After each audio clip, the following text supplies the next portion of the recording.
Chapter 379, Mad Dipper's Showcase of Power. Chapter 379, Mad Dipper's Showcase of Power. Oh, hi. Luo Clan's ice and fire lords are nothing to look at either. The shadows let out ghastly laughter while the other black men looked on from a distance. Qiu Yanhai and Xue Qingjian were startled yet being unable to accept the situation, charged at them for another attack. It was utterly ridiculous how some profound heaven cultivators were mocking two 8th layer radiant stage experts. Ice and fire surged once more towards the shadows, but it merely phased through them and made a loud bang far behind them. Those shadows weren't even real to begin with. The two jerked back, to which the shadows cackled louder and sharper. With the blow of an eerie wind, it was now the shadows' turn to go on the offensive with their glinting curved blades. Boom!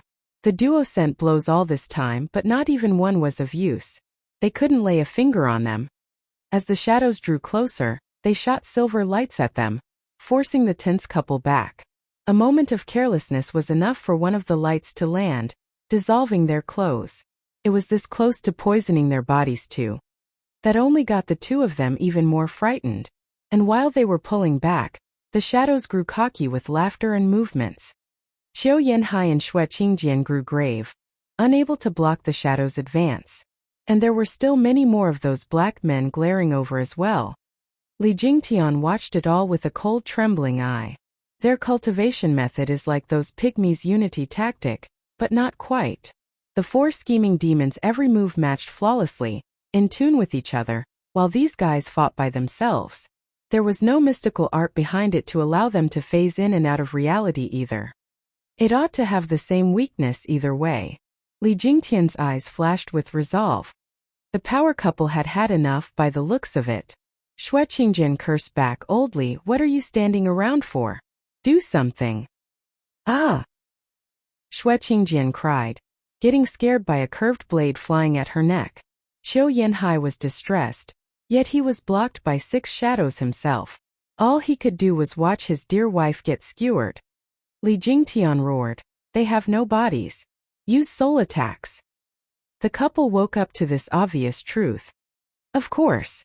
We're radiant stage experts while they're only in the profound heaven stage. Killing with intent may not do them in, on account of their strong souls, but it should give them a pause. 2 hums later a pulse flashed past. Bam! Like a tidal wave, it flung the black men dozens of meters back. The effect perked up the two. They were finally getting somewhere with removing these creepy guys. But it also stunned them as to how these profound heaven shadows had such strong souls. The duo's powerful souls were unable to even make them pause, and only pushed them back. Nevertheless, they could see a solution to their headaches, restoring their calm. While they were calm, the enemy was deadly calm as well, not one bit fazed about the fact that their weakness had just been found out. Fall in. From among the calm black observers, one aged and hoarse voice came. The cackling shadows gathered together. As they linked, they formed a giant net, floating in the sky. As more of them joined, their soul power surged. Squinting, the couple turned grave as they stepped backward. They had felt it too. The shadows' combined soul power had reached the radiant stage. Unity tactic. Li Jingtian gasped. The black men laughed in pride. A soul unity tactic to be exact. One made particularly with radiant stage experts in mind. Get ready attack. The shadows snickered and released a sound at Qiu Yanhai and Xue Qingjian, who were balking under the pressure. As they pulled back, they fought back with their own souls. Much good did that do. Their soul attacks against the shadows' combined attack was like a breeze against a wall. The two panicked, sweating buckets. What's with these guys? They're way too creepy.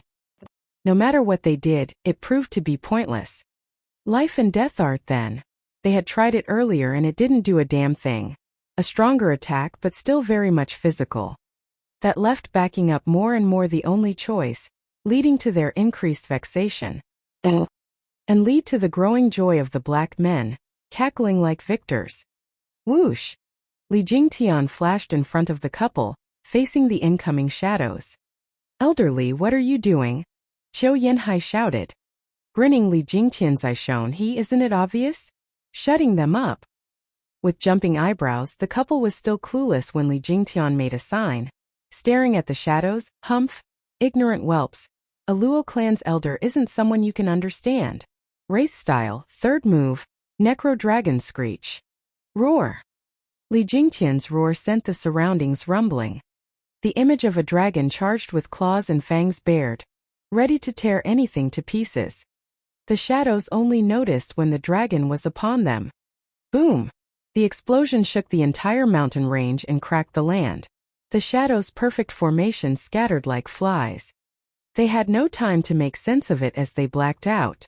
Falling to the ground, the shadows scattered. A singular strike wiped out a dozen shadows, laid to rest for good this time. It's a soul martial art, look out! The black men moved back, losing their previous cool and watching Li Jingtian with trepidation. Unlike the ice and fire lords, Li Jingtian actually posed a threat. Sticking his chin out, Li Jingtian laughed full of himself. Anyone else? The black men looked at each other and started to make tactical steps backward. Yun Clan was overjoyed. Seeing ice and fire lords at a severe disadvantage had them more than a little worried. And then came Li Jingtian in the nick of time, dispersing the shadow net in a single strike, easing their worries. All in all, their safety was assured. As for the couple, they felt sour looking at Li Jingtian stroking his ego. With so many witnesses, they didn't look the part of elders, unlike Li Jingtian. It was a humble pie neither of them wanted to taste. Old Li, you're really something to know even a soul martial art. How come we've never seen you using it? Xue Qingjian grumbled, prickled by envy. Li Jingtian scratched his nose. You don't have to be jealous. When we joined the Luo clan, Steward gave each of us a matching art. Each of us has our own strengths. I was also enticed by that life and death art of yours, but can I train in it? Necro Dragon Screech is a sound martial art, but it is a body martial art at its core. Since you two train by combining fire and water, this art doesn't seem to fit you, does it? The two paused. He does make a fairly good point. They got over it just as fast as they had gotten jealous. Old Li, you deal with them while we bring up the rear. Xue Qingjian looked at the people and said, let's end this quickly. No problem. Li Jingtian laughed and shot up. The black men fell back farther in fear of Li Jingtian's gaze. But a cold shout fell from the black cloud above. Humph, ignorant whelp, you're awfully confident in your parlor tricks. Chapter 380 The Dreadful Black Captain. Chapter 380 The Dreadful Black Captain. Oh, Li Jingtian squinted at the sky. Something black was coming down swiftly. At a closer look, it appeared to be a pitch-black chain making rumbling sounds like lightning as it shot for Li Jingtian. The pressure it released was akin to bearing the full weight of the world on one's shoulders. Everyone's breathing faltered, their feet plunging into the dirt, and their waists bent from the mountain-like pressure. Even eighth layer of radiant stage experts like the odd couple shuddered, the ground cracking beneath their feet in all directions. As for Li Jingtian, who felt the brunt of it, had his face shudder and his clothes rustled. The wind snapped at his face as his feet also sank deeper into the earth. Shocked, Li Jingtian instantly made the connection that this man was unlike those men in black. The men in black were like ants compared to this secretive person. He was the true expert among them. The person was yet to show himself, but the power behind his first strike had put Elder Li on guard. Gnashing his teeth, he squinted at the incoming black chain and his power erupted. Black energy curled around him. Ghostly dragon claw. He chose to face the chain head-on. Eh? The voice from the cloud clearly stated his surprise in Li Jingtian's course of action, and praised, youngster is quite brave. A pity. Bam! With an ear-piercing explosion, Li Jingtian's black claw tightened on the chain. Yet the chain kept on going, slamming him into the ground.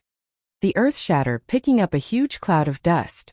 Yun Clan cried out, frantic in their retreat. Qiu Yanhai and Xue Qingjian moved in front of the people, to fend off the incoming shock wave. When the dust settled, everyone gasped in horror.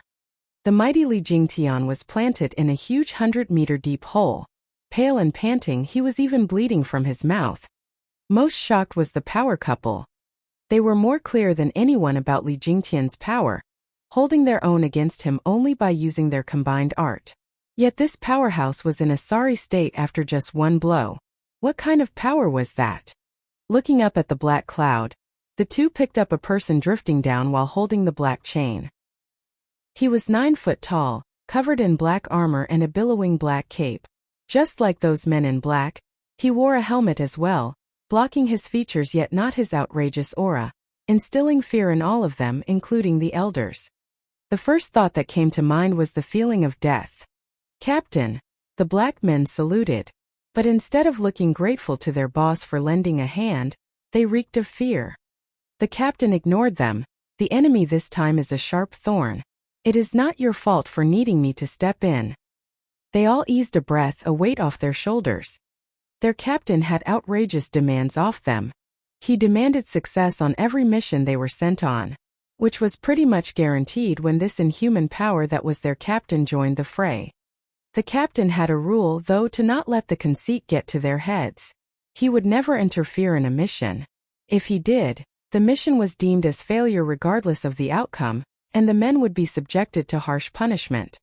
Having experienced that appalling pain once, no one wanted to go through such torment ever again. No surprise then that their first reaction on seeing the captain step in was that of lament. But with this being a special occasion and all, the captain waived all punishments. It was also a form of recognition from the captain's part that none of them could finish this powerful enemy. Or why else would the captain step in? Bang! Li Jingtian threw the heavy chain to the ground and wiped the blood off his chest. With a jump, he was next to the power couple. The three watched their enemy with heavy silence, their fists shaking. The enemy this time was so strong, it had forced them to join hands, making them feel excited and dreadful. With a flick of his wrist, the black captain pulled back the chain and nodded at Li Jingtian Jr. "Not bad at all. You're still breathing after taking a hit, so you do have some skill after all." "Humph, arrogant punk," Li Jingtian shouted. "You may be strong, but are not in the ethereal stage yet. There's not a single peak radiant stage expert out there who can kill me in one blow." His front was tough, but his insides were quaking. That chain almost took his life. The tiniest slip would have had the chain run through him. The black captain shook his head with a smile. "Whelp, are you that ignorant or in denial? Two people may have the same cultivation but not the same talent. That alone translates to a huge gap in power between them. Huangpu Qingtian was the prime example, and now it's your steward's turn." At merely the third layer of Profound Heaven stage, he took 2 peak radiant stage experts all-out blows. It actually reminds me of an old rival of mine. I would feel privileged if I could experience Steward's masterstroke myself.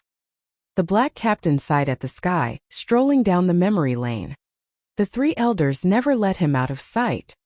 "Well, this has nothing to do with your Luo clan anyway. If it were up to me, I wouldn't be facing you so soon either." The black captain waved and said, "Please step aside, elders, I am taking the Yun clan.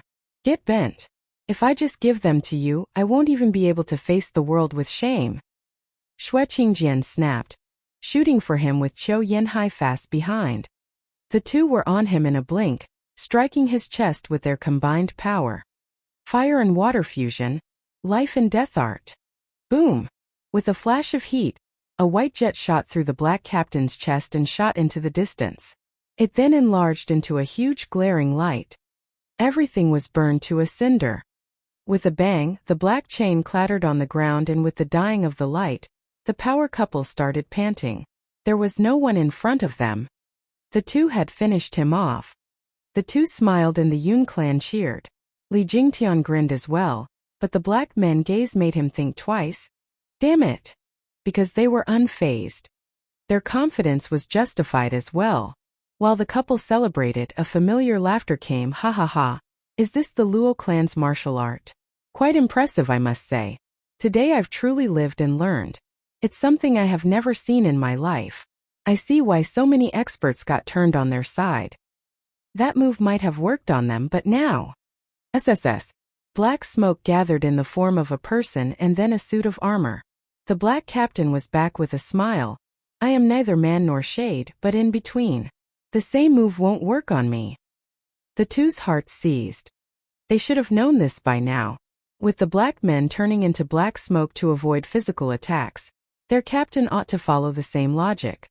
The earlier move was merely a test run to see if it had any effect, and indeed it didn't. And with the captain being far stronger than his men, it went without question that he could phase in and out as well. The black men had a hard time becoming real once they turned into shadows, while the black captain could do it at will. He was a true undying monster and a pain to deal with. The couple gnashed their teeth and fell back. Far too late, however. The black captain's wave brought the chain to his hand, and then it shot towards the couple. The two went flying with blood trailing from their mouths. They hit the ground hard, grievously injured. Humph, I warned you of this outcome. But since you struck first, you only have yourselves to blame. The cold eyes flashed in the darkness as the chain went for the two again. Li Jingtian covered himself in black energy and shot to intercept, Wraith Style's first move, Soaring Demonic Dragon. Roar! With a black dragon image around him, Li Jingtian clashed with the chain, but it shattered his dragon. Li Jingtian was flung into the air and spat blood. Falling to the ground, he looked lifeless. At least he had covered for the power couple by sending the chain away from them. Oh! You two cough. This is as far as I can help you. Li Jingtian was panting, blood seeping into the ground around him. Qiu Yanhai nodded in gratitude. Old Li, you're a true friend. Yun Clan was in tears, unknown if from fear or from the touching scene. Li Jingtian and the Ice and Fire Lords were usually at odds with each other, but when it came to fighting, neither left the other behind. The black captain paused. Then his tone turned angry for the first time and he snarled, "What camaraderie? Mad Dipper, since you want to save them so badly, you can die first." Whoosh! The black chain came for Li Jingtian to finish the job. Qiu Yanhai and Xue Qingjian struggled but couldn't budge at all. Li Jingtian sighed at the black chain reflecting in his eyes. Is this how I, the great Mad Dipper, would meet my end? Without even knowing who killed me? Ice and Fire Lords stared enraged, their fists clenched. But in times like these, one particularly familiar voice lifted their spirits. Yo Spade, were you perhaps left for dead to find the Luo clan's bromance so revolting? Chapter 381, Divine Eye of the Void's Third Stage. Chapter 381, Divine Eye of the Void's Third Stage. Oh, With a spatial ripple, an odd red glow shot in front of Li Jingtian before the black chain could land. The chain whistled back with a bang, deflected right back at the black captain. Squinting, the black captain heard a buzzing in his ear, and he groaned as he blocked the chain. What he didn't take into account was the monstrous power infused within the chain. His block did nothing to stop the chain from knocking his arm into his chest. Like a cliff had been smashed into him, the black captain flung backwards. With an explosion, a hill that was a mile out crumbled, filling the sky with dust. The only sign something ever happened was the deep groove in the ground leading to it. It took everyone's breath away. Everyone was very clear about Black Captain's strength. Not even 3 great Radiant stage experts could topple him. But for this dreaded man to be blown away, how terrifying would his opponent be? All eyes snapped to Li Jingtian. He was still hanging by a thread, but now a cold figure stood before him, his white hair drifting in the wind, right hand flashing an eerie red and eyes cold as ice. Luo Clan Steward. Soaring Demonic Dragon Zhua Fan. The black men grew tense as they looked at him, their faces twisting slowly. They had all heard of Zhua Fan's illustrious name, but seeing him was believing. What they had failed to grasp was the demonic dragon's power to push back their captain. It boggled their minds. They knew their captain better than anyone, yet Zhua Fan had flung that monster away in one hit? How is that even possible? The black men turned to the rubble behind them with hope. Captain! SSS! Black smoke seeped from the rocks, reforming into a shadow. After a few more seconds, the armor took shape as well, returning back to his earlier daunting figure. The black chain flew back in his hand with a wave. Just what is that thing? Zhua Fan's brow rose. Li Jingtian gasped. He saw Zhua Fan calm but still advised Steward Zhua, watch out. He can phase in and out of reality. Normal martial arts don't work on him. The only way to fight him is with soul attacks. There is such a thing? In that case. His eyes flashed and Zhuofan gave him a deep look and laughed all of a sudden. Having everything figured out, elderly, you guys rest. I'll take it from here. Zhuofan walked on with a thin smile. The black captain did the same, dragging the black chain behind, the clanking sound announcing his enemy's eulogy. The audience never left the two out of their sights. Their very lives depended on the one who came on top among these powerhouses. You cannot lose, Captain. The black men pumped their fists. Yun clan and Luo clan's elders looked at Zhuofan's back with faith. The elders had complete trust in Zhuofan, having been around him for a long time. Anyone or anything that stood in this little freak's path would stop their marching. He had never lost when he was weak, so how could he lose now when he was at the peak of Tianyu's power? No one dared to blink, lest they missed the two's clash. Tap. The two stopped 30 meters away from each other. Zhuofan sized him up and snickered. The girl's intuition sure was spot on. The other faction even sent someone like you. I thought Elder Li and the two elders would be more than enough. Haha, how naive of me. You never wanted the Yun clan to fall into someone else's hands. The future of Yun clan is crucial to all factions. It cannot be left to the Luo clan alone. The black captain gave him a cold look, flicking the chain with a trembling hand. That punch sure was savage, reminding me of an old rival of mine. Zhuofan curled an eyebrow, a no-brainer for him to guess who this old rival was. He mocked the black captain. Did you win or not? Shuddering, the black captain flashed with unbridled rage. His fists clenched and he spat. I lost that day, but don't think this match will be the same. That remains to be seen. Zhuofan snickered. Unlike him, I am far more complex, not to mention a headache to deal with. Are you that certain of victory? Ha! The black captain's hand tightened and he flung the chain towards Zhuofan's left side. Ladybug, see for yourself. The black chain snaked in the air and was at the left side of Zhuofan's face in a blink, sneaky and swift. The chain was out of reach of the right hand, fully grasping Zhuofan's weakness in one glance. You old fox. Zhuofan grinned, being mentally prepared. This guy had only seen him use the right hand once and already knew to stay clear. The attack on his left side spoke volumes of this guy's experience. Facing such a guy half-ass would give you a one-way trip to hell. And thinking that facing him even full-ass would be a pain, Zhuofan had to take it seriously. In any case, while the black captain knew Zhuofan's right arm was tough, the guy was clueless that his left arm threw a mean punch all the same. With a groan, the nimble chain landed in a dragon claw. The black captain cried, Earth Dragon Claw. He right on. Zhuofan mocked him and yanked the chain. The black captain went with it, making a half circle in the air before crashing into the ground hard. The bang left another 1,000-meter-wide crater. Zhuofan grinned. The Yun clan was jubilant and the black men panicked. Captain? Whoosh! They didn't get to finish as the black smoke shot from the crater straight for Zhuofan. Li Jingtian's side was shocked. Steward Zhua, look out! Only soul attacks work on that thing. Yeah, I know. Snickering, Zhuofan made a sign and roared. Wraith Style's third move. Necro Dragon Screech. Purple Lightning Flare. Roar! Unlike Li Jingtian's dragon image, Zhuofan's dragon was melded with purple lightning. The same lightning Zhuofan stored in his divine eye of the void. For some odd reason, his purple lightning stock was restored when he cultivated. It was endless. How convenient that it happened just in time to deal with this pesky black captain. This was Heavenly Emperor's purple lightning we are talking about. A power above Yuan Qi, and the same one that had struck a sacred beast dead. It doesn't matter if it's soul or flesh, they'll both get skewered. With how Zhuofan used it in tandem with the sound martial art, this attack had turned into a literal killing move. Bam! The black smoke was poised to attack Zhuofan when the dragon reached him. He had yet to regain his bearings from the previous hit, and the purple dragon slammed into him next. The purple lightning pierced the black mass, drilling an excruciating pain into the skull of the black captain. Then came the constant rumbling from the impact of lightning on every part of his body, akin to explosions from within.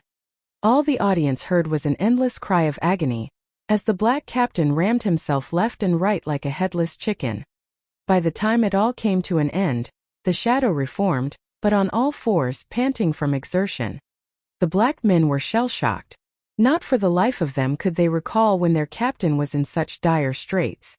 Shuafan snickered. Spade, now do you know the difference between me and him? Hi. Everything in this world has a weakness. Don't think for a second that your phasing body will get me exhausted from using only physical attacks. Humph, I know all too well just what kind of specimen you are. It would have been another matter entirely if you were in the ethereal stage, but it just wasn't meant to be. Humph, enough with the theatrics. What can a mere spirit puppet do? Why, you know. Eyes trembling, the black captain watched Shuafan like a monster. This is a secret art that was lost 5 centuries ago. How? I'm just that clever. Slanting his head, Shuafan showed a cocky grin. Soul puppets are special, but not invincible. You may not have a body, but I have my own way to make sure that you'll stay dead. You showed off in my presence and you beat my men. Don't even think of escaping. Shuafan cackled and 3 golden halos shone in his right eye. Divine Eye of the Void's 3rd stage, Mirage World.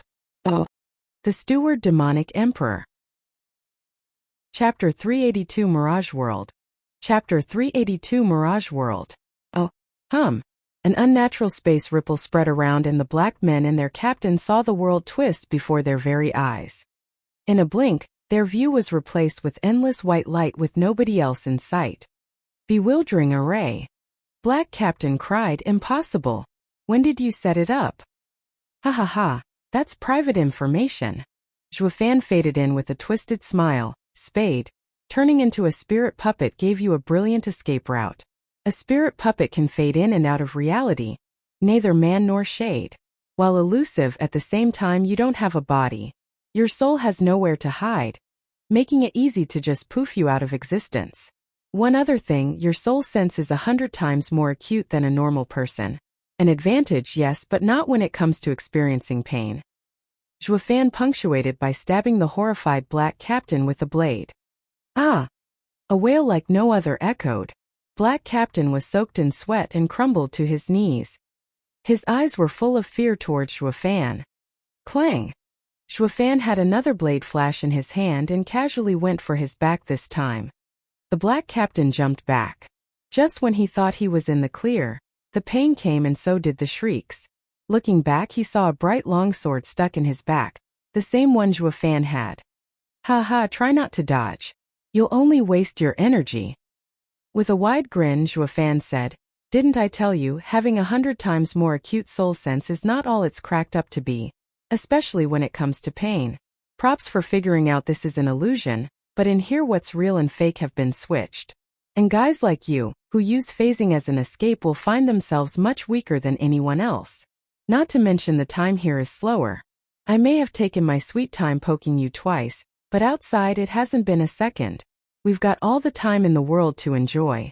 Ha, here everything's an illusion, while outside the pain is real. But the moment you cave in is the second you will die. Shuafan sported a twisted grin and flicked 4 blades into Black Captain's chest, getting him acquainted with the world of pain. This was Shuafan's illusion, his world. In this world he made the rules. And here he was God. The Black Captain was unstoppable outside, while in this illusion he was being toyed around like a powerless doll.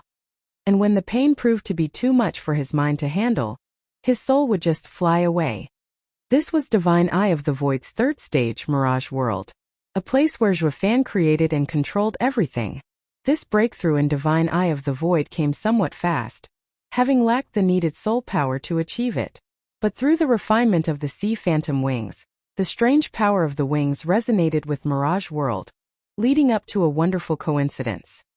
This also happened to be the straw that broke the back of the pesky Black Captain and his cronies. Outside the illusion, wails echoed out, jerking the people from shock as they blinked at the prideful shadow.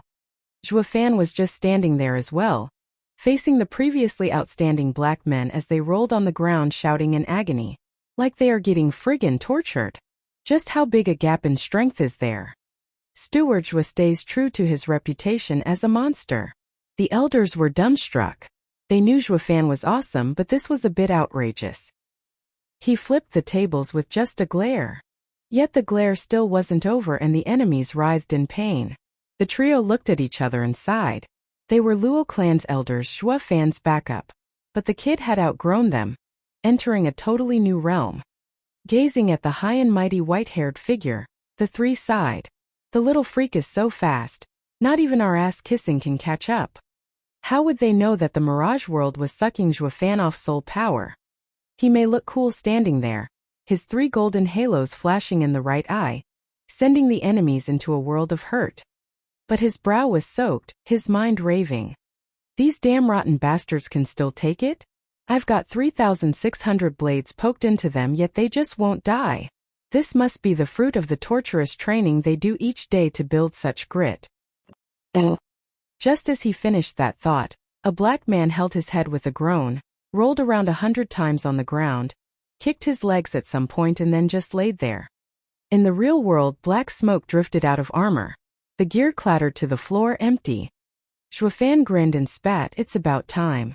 These spirit puppets are at their limit. Case in point, after the first shadow keeled over, a second and third were bound to collapse, leaving behind empty armor. Some didn't even get to fall, their souls gone like the wind in mid-fall. Zhua Fan eased his breath. The fewer they were, the lesser the strain on his soul. It didn't take long for the hundreds of black men to sputter in smoke, leaving the captain still hugging his head with a clenched jaw. Zhua Fan snorted with a wet brow. His soul was reaching his limit, his vision blurred. But he hung on, holding the black captain in the Mirage world. Just a little more and he's done for. Zhua Fan smiled inside, his knuckles white. Whoosh! A pebble shot for Zhua Fan at breakneck speed. So small yet containing the power of a mountain, forcing Zhua Fan to take a pause. Yet Zhua Fan had 2 aces with him, his beastly fists, any one of which could deal with such a feeble threat. His right hand moved and caught the pebble, but it proved to be enough of a distraction for the Mirage world to break. The black captain sensed the real world and jumped through the crack. Steward Zhua, the guy's escaping, Li Jingtian shouted. Zhua Fan's right eye flashed with 2 golden halos. Divine Eye of the Void's second stage, Void Annihilation. Whoosh! A spatial ripple shot for the captain. He turned into smoke trying to dodge, but when Void Annihilation passed through him, he felt an agony like never before. Even being a spirit puppet, he couldn't avoid the effects of space cracking. His soul was jolted and wounds laced his mind. The captain cursed inside. What kind of a freak is he? He has so many fancy and powerful tricks not even that guy can match. Boom! Void Annihilation ran through 3 mountains before taking to the sky. Zhua Fan was about to send another one. Black Captain was too scared to take any more blows like that and turned into black smoke, drifting among the Yun clan. Zhua Fan held back, lest he harmed innocents. The black captain laughed, having found his window, flying closer to the people. The crowd shrieked as he trapped a 19-year-old kid in his smoke and fled. Help me! The youth peed in fright, shouting his lungs out for help. Zhua Fan frowned. Spade, let him go. Yun clan is under Luo clan's protection. Harm him and we will become mortal enemies. Humph, do you take me for a fool? You'll kill me regardless. The black captain shouted. Zhua Fan, you got me this time, but we will meet again. See you around. The black captain turned into a black wind and wrapped tighter around the wailing youth. He was gone the next second. Yun clan watched in worry while Zhua Fan stomped. He looked positively annoyed, except for that vague quirk on his face. The black captain was long gone, yet Zhua Fan looked at the clouds still. Yun clan was touched by his desolate back. Steward Zhua is working so hard for us. He is so heartbroken at the loss of one child. Having rested all this time, Li Jingtian was feeling better. He propped his weak body up inside. Steward Zhua, you don't have to blame yourself. He only got one man. Claptrap, who's blaming himself here? Zhua Fan snorted. The kid is already an adult, yet he hasn't even awakened his blood. A waste. It makes no difference if he's gone. But we are here to look good for the Yun clan, so we can't harm their people. That sadness and self-blame routine is there to make them respect us more. Yun clan will be far more willing to follow us now. Li Jingtian's face twitched and he nodded. Steward Zhua is Steward Zhua. He will never change. He is clearer than anyone about what to do for his own interests. Chapter 383 Spirit Puppet. Chapter 383 Spirit Puppet. Oh, my apologies, everyone. I could not protect you all and let that fiend take someone. I am ashamed. Zhuofan gasped and said in a heartbroken tone, watching them with a painful look. Li Jingtian next to him felt his face jump around from all the twitching. For the sake of Luo clan's future, Steward Zhua has curbed his mean streak to win their hearts. Or that black captain would never have gotten away even with a hostage. Yun clan bowed in gratitude. Steward Zhua, please, you don't have to say it. If not for you, all of Yun clan would have ended in misfortune. You have no reason to feel remorse. It should be us thanking you instead. But what we don't understand is what could have happened for us, who look after the people, to incur such a disaster. The Yun clan shook their heads. Zhuofan hid a snicker, bearing only his laments. The world is fraught with evil. Even if you are innocent, the tallest tree always gets the wind. Yun clan is a special clan that everyone has their eyes on. Now more than ever, with the imperial capital saturated with scums of society, many clans are coveting the Yun clan. Startled, the Yun clan reflected on these words, then sighed with remorse. They knew now that it was their bloodline that had brought this calamity. Who didn't want to proclaim themselves king? Who didn't want to see fate, to act by the heavens' will? But they had the imperial family's protection over the last millennium to curb these thoughts. And when all the top dogs gathered in the imperial capital, they could feel the noose tightening on their throats.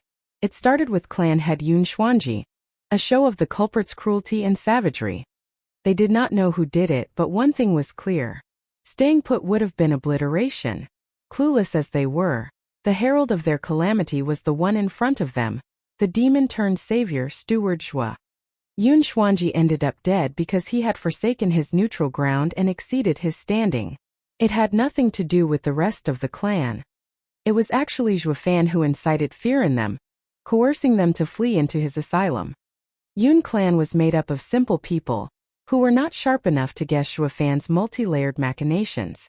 So seeing that Yun Xuanji trusted him, they did the same and fled. But who was the Yun clan? They literally birthed the high priest every generation. They guided the development of the nation and its policies. And now that they had run away with Zhuofan, who the hell would answer all those riddles and conundrums? Zhuofan had just stolen their baby, from right under their nose. Hence, as a result, black shadows rained from the sky. All they wanted to do was to guide the sheep back in their pen. But with how their savage act worked only to stoke the dread in Yun clan, and Zhuofan's timely arrival had saved their future, it only pushed Yun clan closer to the Luo clan. Snickering in his mind, Zhuofan put on a particularly heavy look. People, be at ease. As long as Luo clan stands, for the sake of my friendship with Sir Yun Xuanji, I will definitely take you to the safety of Windgaze City. That is where you will never have to worry again. Thank you, Steward Zhua, for saving us and for everything. We will never forget this. The Yun clan bowed deeply. Zhuofan waved them off, his grin growing so much that it threatened to split his skull. Please, you don't have to do that. You can trust in my clan. My only wish is that you remain in our domain, ha ha ha. Through promises, vague threats and nudges, Yun clan had become his die-hard lackey. As if the only one in the whole wide world to save them from doom would ever be Luo clan. However, among those who wanted the Yun clan for themselves, Zhuofan was the first to act, stealing them from the imperial family's jaws. After a few more pleasantries, Zhuofan took out a vial of recovery pills for the elders. It took them 6 hours to stabilize their wounds. Zhuofan was in no rush to return. He'd only leave when the elders were at least in their peak state. Steward Zhua, I heard you call them spirit puppets. What are they? Li Jingtian inquired. Zhuofan derided, a bunch of sorry-ass lamest losers.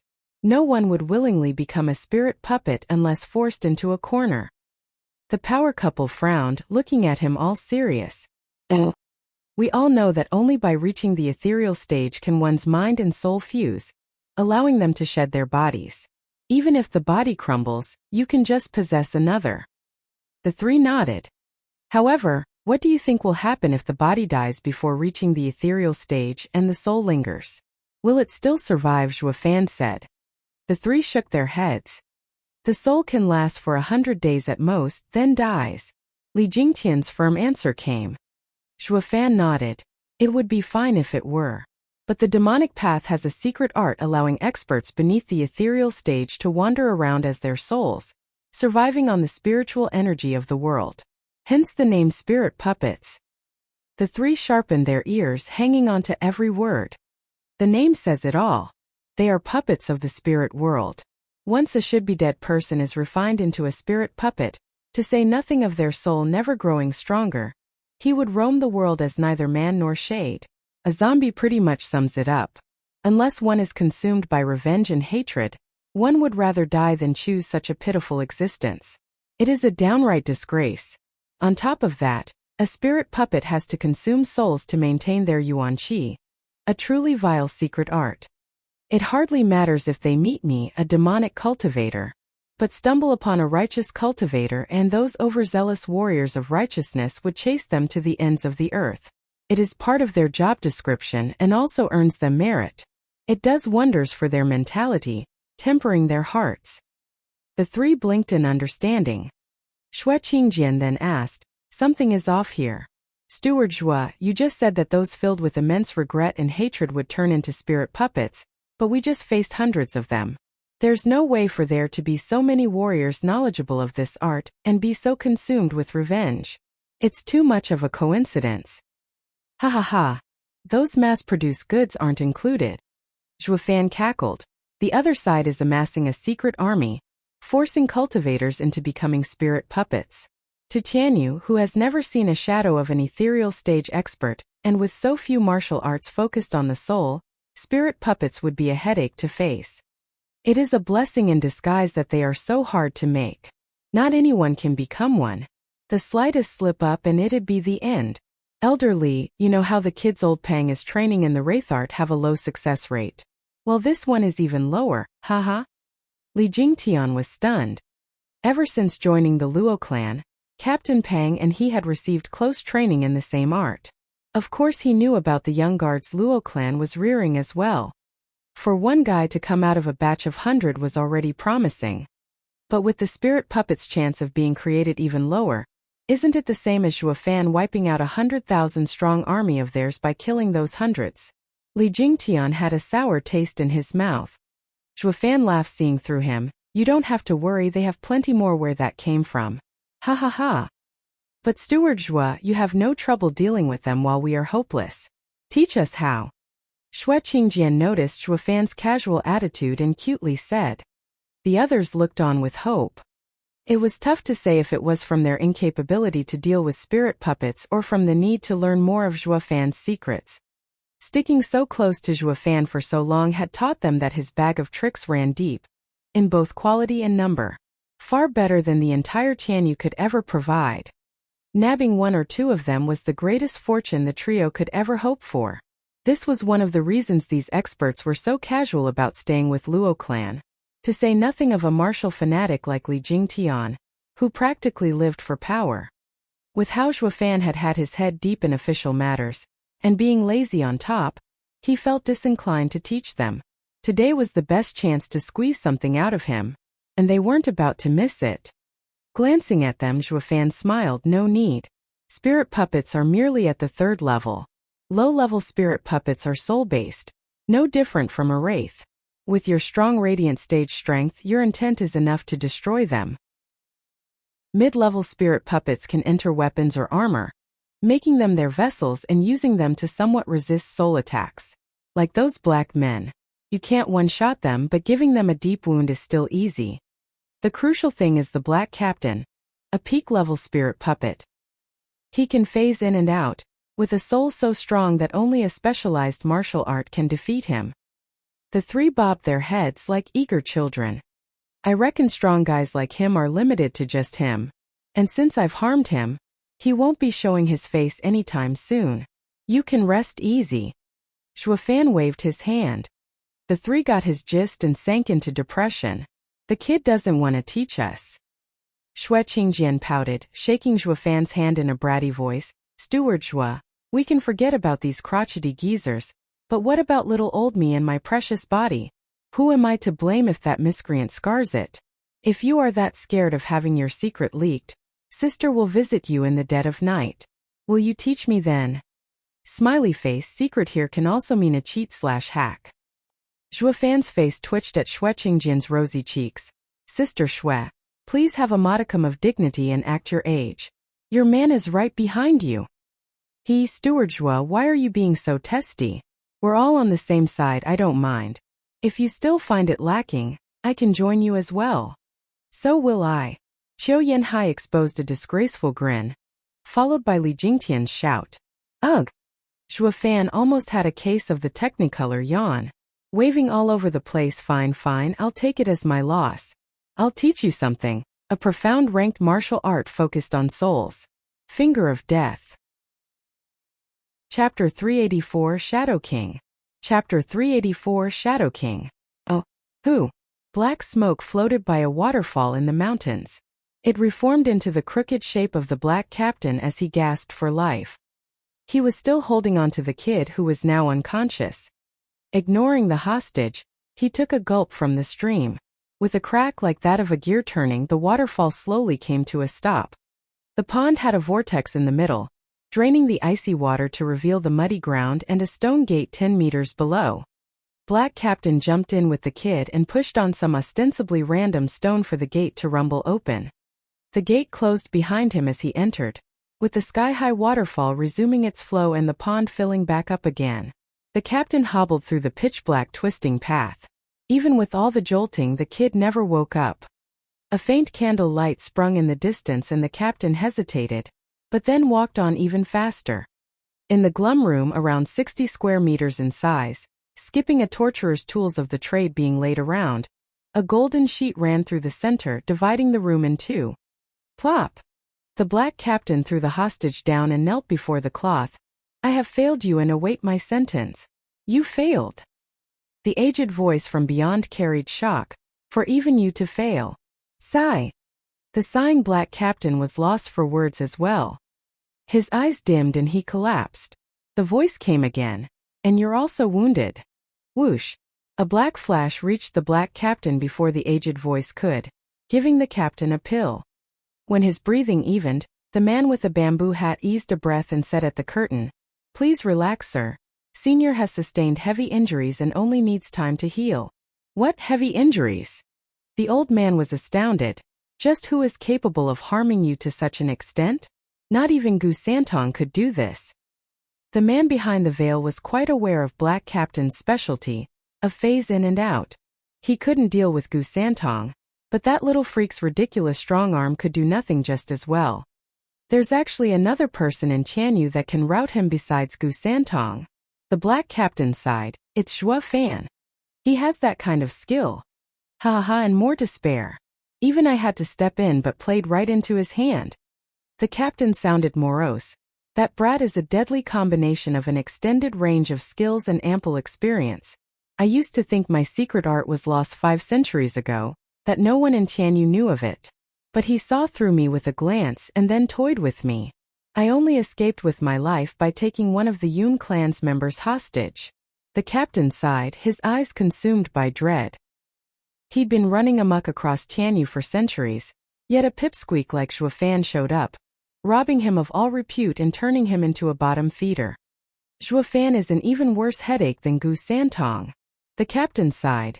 Gu Santong is all brawn, but does have weaknesses. While Zhuo Fan not only has Gu Santong's savage power, I couldn't find any weak spots either. It's the first time I've met with such an opponent. The man in the bamboo hat nodded. Senior is correct. Without having seen him for myself, I would have never taken Zhuo Fan to have such unbridled strength. All of the senior's attempts were foiled. He then used some unknown art to trap senior and almost cost him his life. Knowing my limits, my only hope was to make a distraction. I am glad to know it helped free senior. So it was you who helped me. I wondered why his focus slipped. This gratitude I will surely return. The black captain cupped his hands at the bamboo hat guy, who only shook his head. He had only added that little tidbit to get some credit. It's fine now that you know I did my part. Just remember me next time you split fees. As for revenge and whatnot, it was the farthest thing from his mind. The veil fell quiet for a long time before the voice returned. The others? Black Captain sighed, dead. By your hand. By Zhua Fan's. Black Captain squinted and spat. He is truly savage, killing them on the spot and saving me the trouble. Ha ha, he didn't do it for you. It is a warning.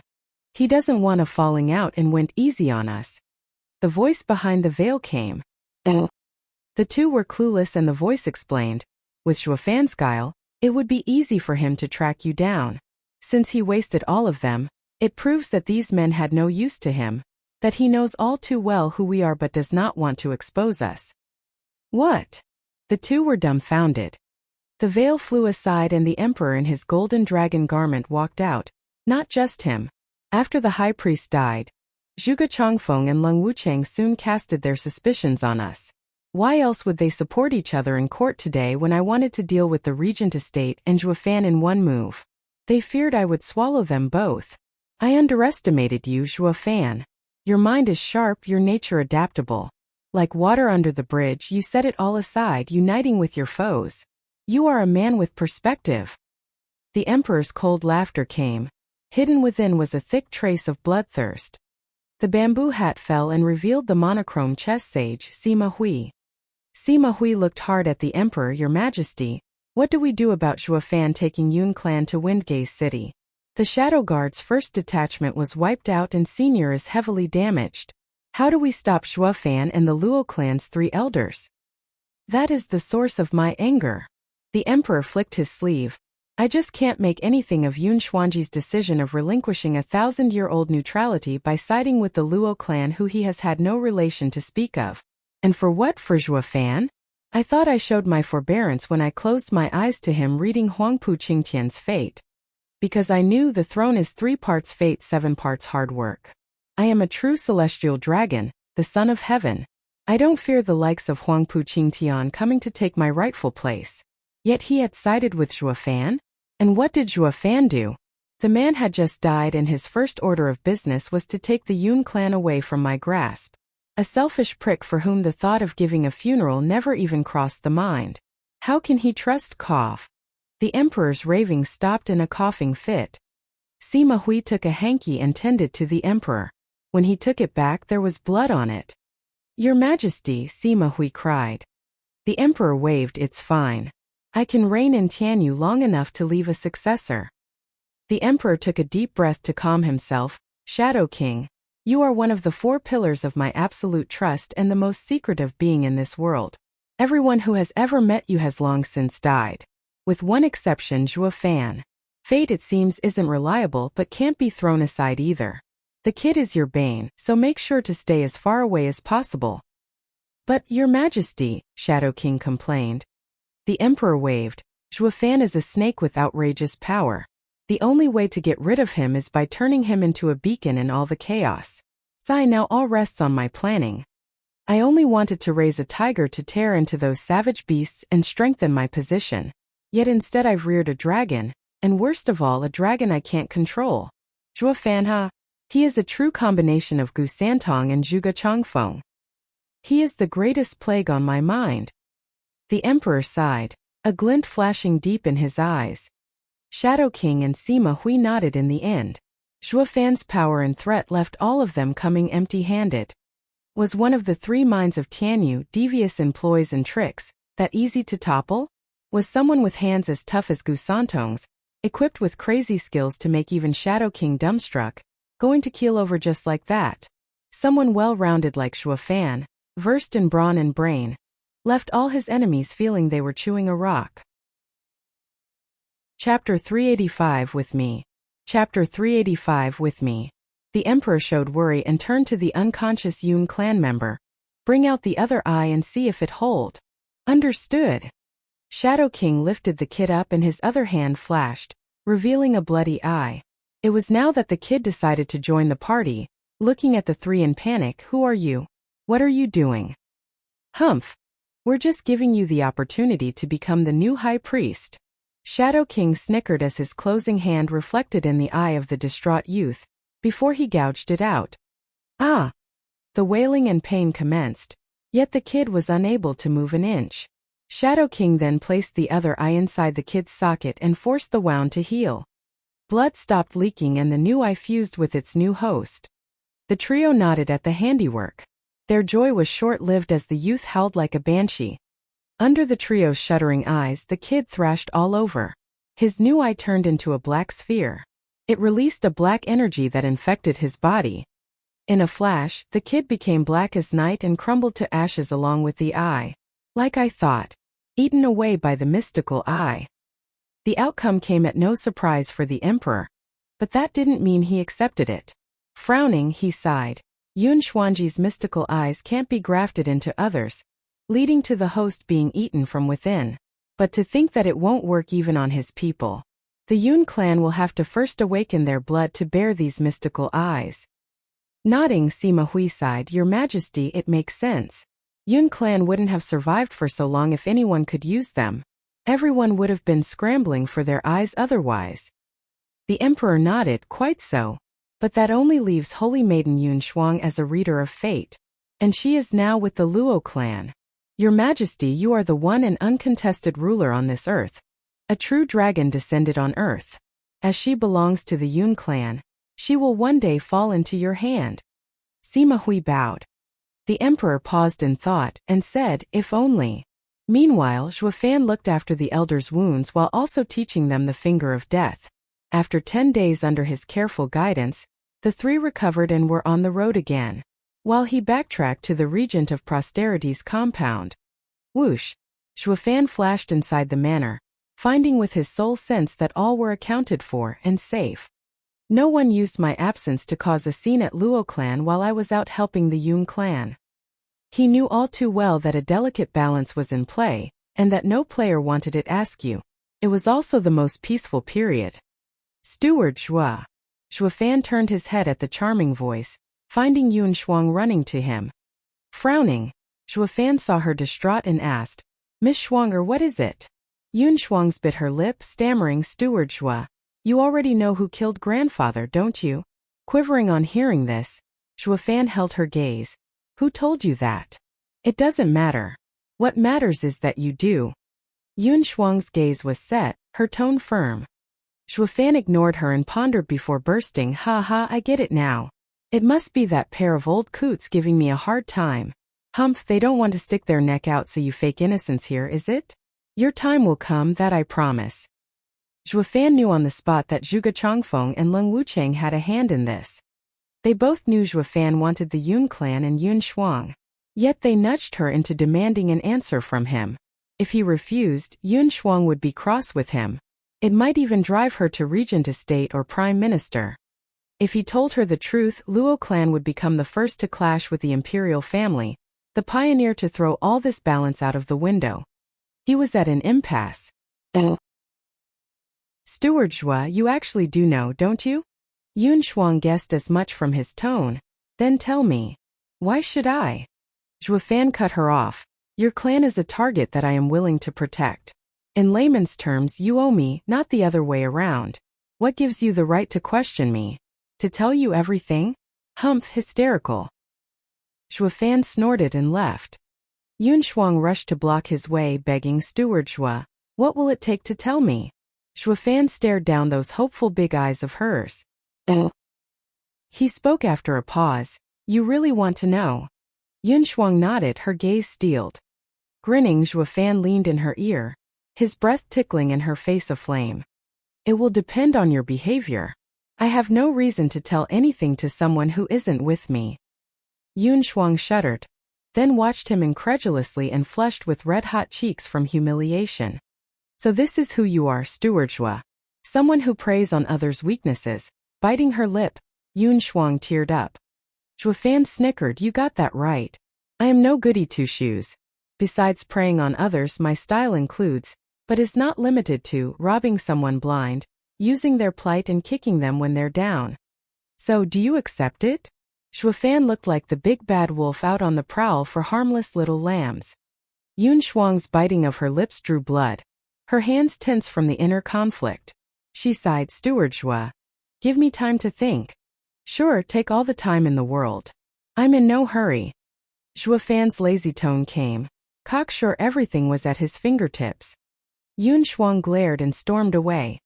Zhuofan noticed her eyes just before leaving, filled with rage, and scratched his head. Well, that's odd. Didn't I just tell her to watch the stars to be my advisor? What's so hard about that?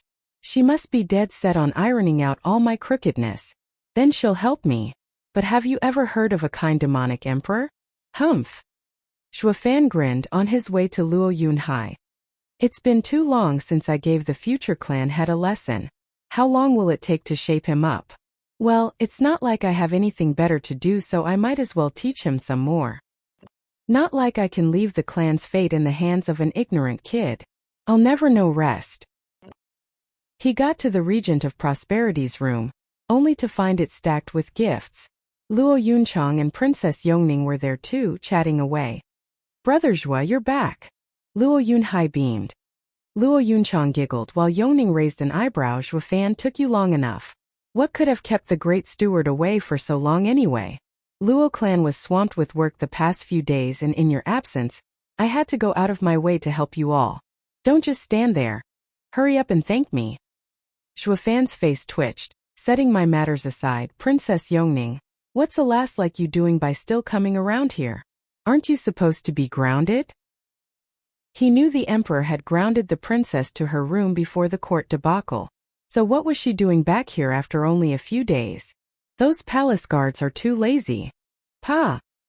Yongning slapped the table, impertinent. How dare you address the princess in such an uncouth way, like lass? Do you find your head too heavy to bear?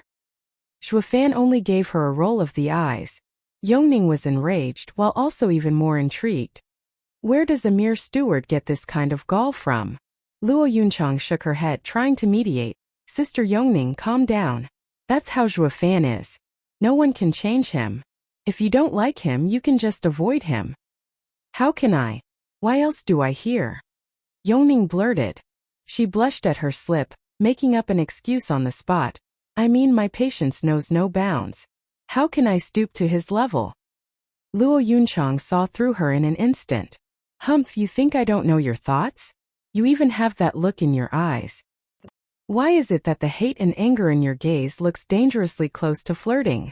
Not that Zhuofan cared, staring the princess down. Princess Yongning, am I to assume that you've sneaked out again? No way. I walked out the front gate. Sticking out her fairly downsized chest, Yongning said, also the imperial father is holding his centennial jubilee. I have earned my imperial father's accord to search for a proper gift. I fear that it is all too sudden for you, so I will help you prepare as well. See how much I care for you. Princess Yongning smiled at Zhuofan, fishing for compliments. Chapter 386 Vile Dragon's Omen.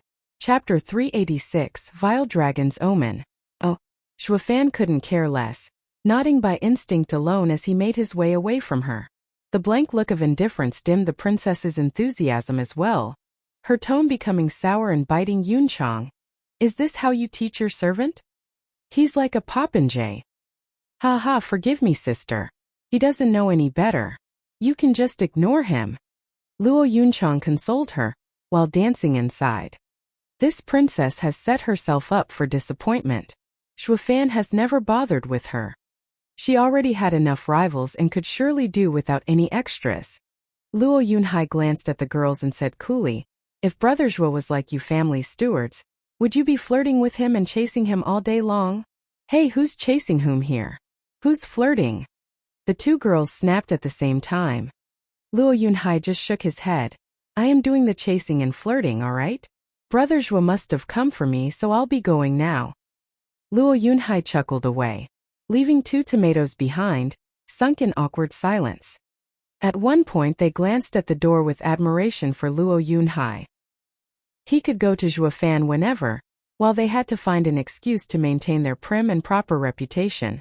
In the gardens of the compound, Luo Yunhai briskly came to an already waiting Zhuofan. Zhuofan grinned at the kid. Good, your sight is improving. You knew I came for you. Of course. Besides, I've been around Brother Zhuo for so long that we are like brothers. Luo Yunhai scratched his nose. Zhuofan nodded, hooking his finger. Come then, let me see your progress. A fire was lit under Luo Yunhai's rear as he spurred on with purpose and threw a punch at Zhuo Fan. Bang! Punches flew everywhere with power and speed. While Zhuo Fan returned some, he also preached. A fight is not just about power but brains as well. Look for an opening. If there's an opening, seize it. If not, make one. Avail yourself to their weaknesses. Avoid their strengths and lure them into a false sense of security before you spring your trap to crush them. Zhuo Fan had taught Luo Yunhai well into the night when the moon was up and the stars were shining. For Zhuo Fan it was all a light warm-up. While Luo Yunhai, a bone-tempering cultivator, facing such a monster, was now sprawled on the ground gasping for air. He was burnt out like a toad croaking its last. Brother Zhuo, you were quite free today to teach me for so long, Luo Yunhai shouted, soaked in sweat. Zhuo Fan sighed at the starry sky. 3 years. Only one has passed and the stalemate is already stirring. You'll be hard-pressed to find a quieter time like this afterwards, ha ha ha.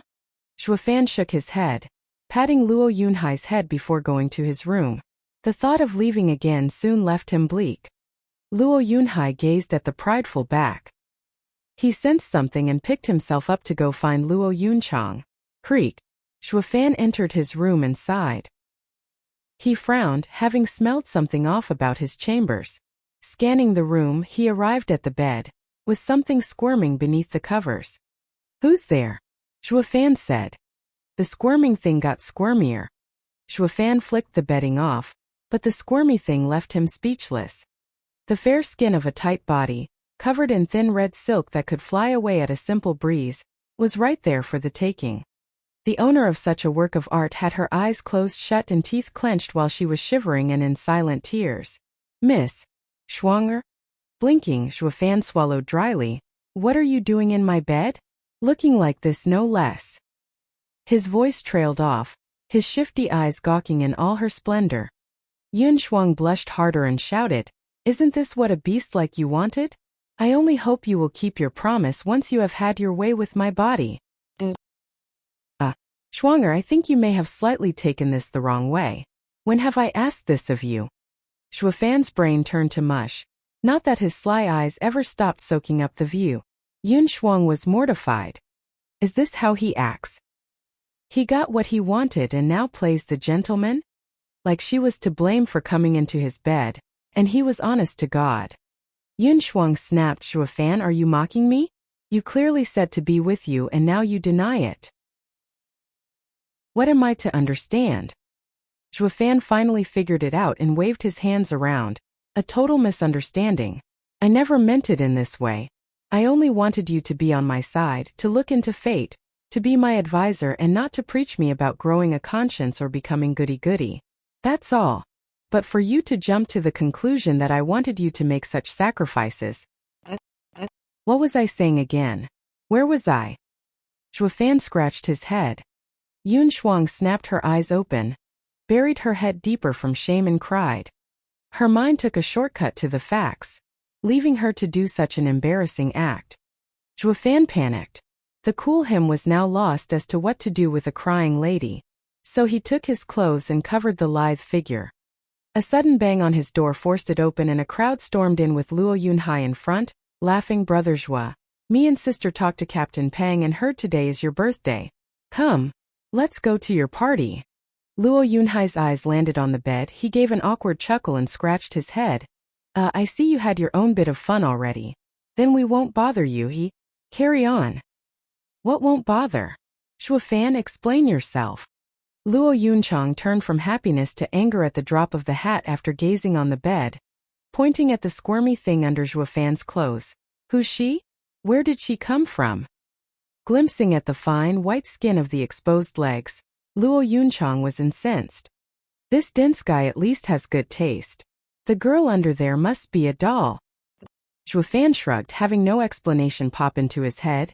Can you guys step outside for now? Hi, how can we? This is a high-quality class act. Catching Steward Zhuo in the act. We just gotta make it memorable.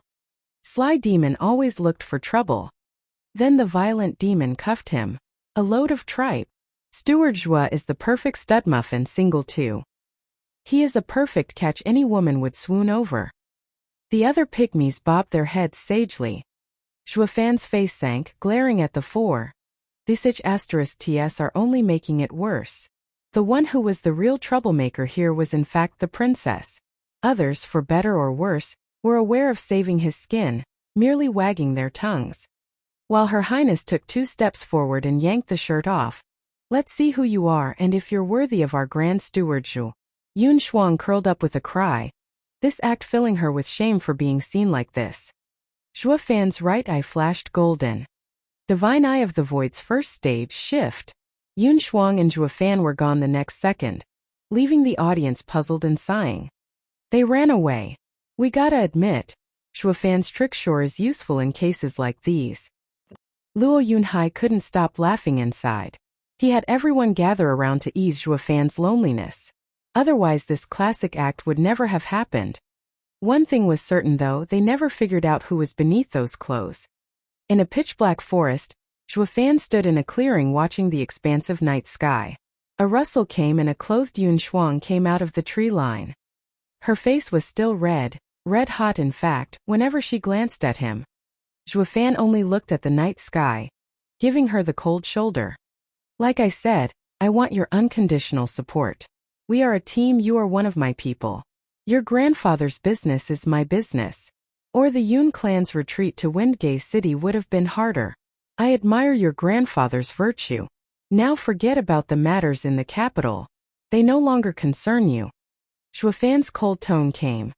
Yun Shuang watched his lofty figure, stalwart and imposing, and calmed down. She looked at the sky and said, Vile dragon is coming. Vile dragon? Zhuofan pondered. I recall Yun Xuanji telling me about this. They're the Chuanrong. Are the Chuanrong invading? Zhuofan laughed inside and nodded. Great. You are now on my side. Yun Shuang smiled and nodded. Chapter 387 Chuanrong's Delegation. Chapter 387 Chuanrong's Delegation. Oh. At the crack of dawn in the imperial palace, the emperor sat dignified in his dragon throne. His servants at the side and the officials down below were split on 2 sides giving a shallow bow. Prime Minister Zhuge Changfeng was head of policies while Marshal Du Guzhantian was in charge of the military. They all showed utmost respect. May your majesty lead a long and prosperous life. Present your petitions. A servant shouted, glancing at the men below. Du Guzhantian flicked his sleeve and came forth with a bow.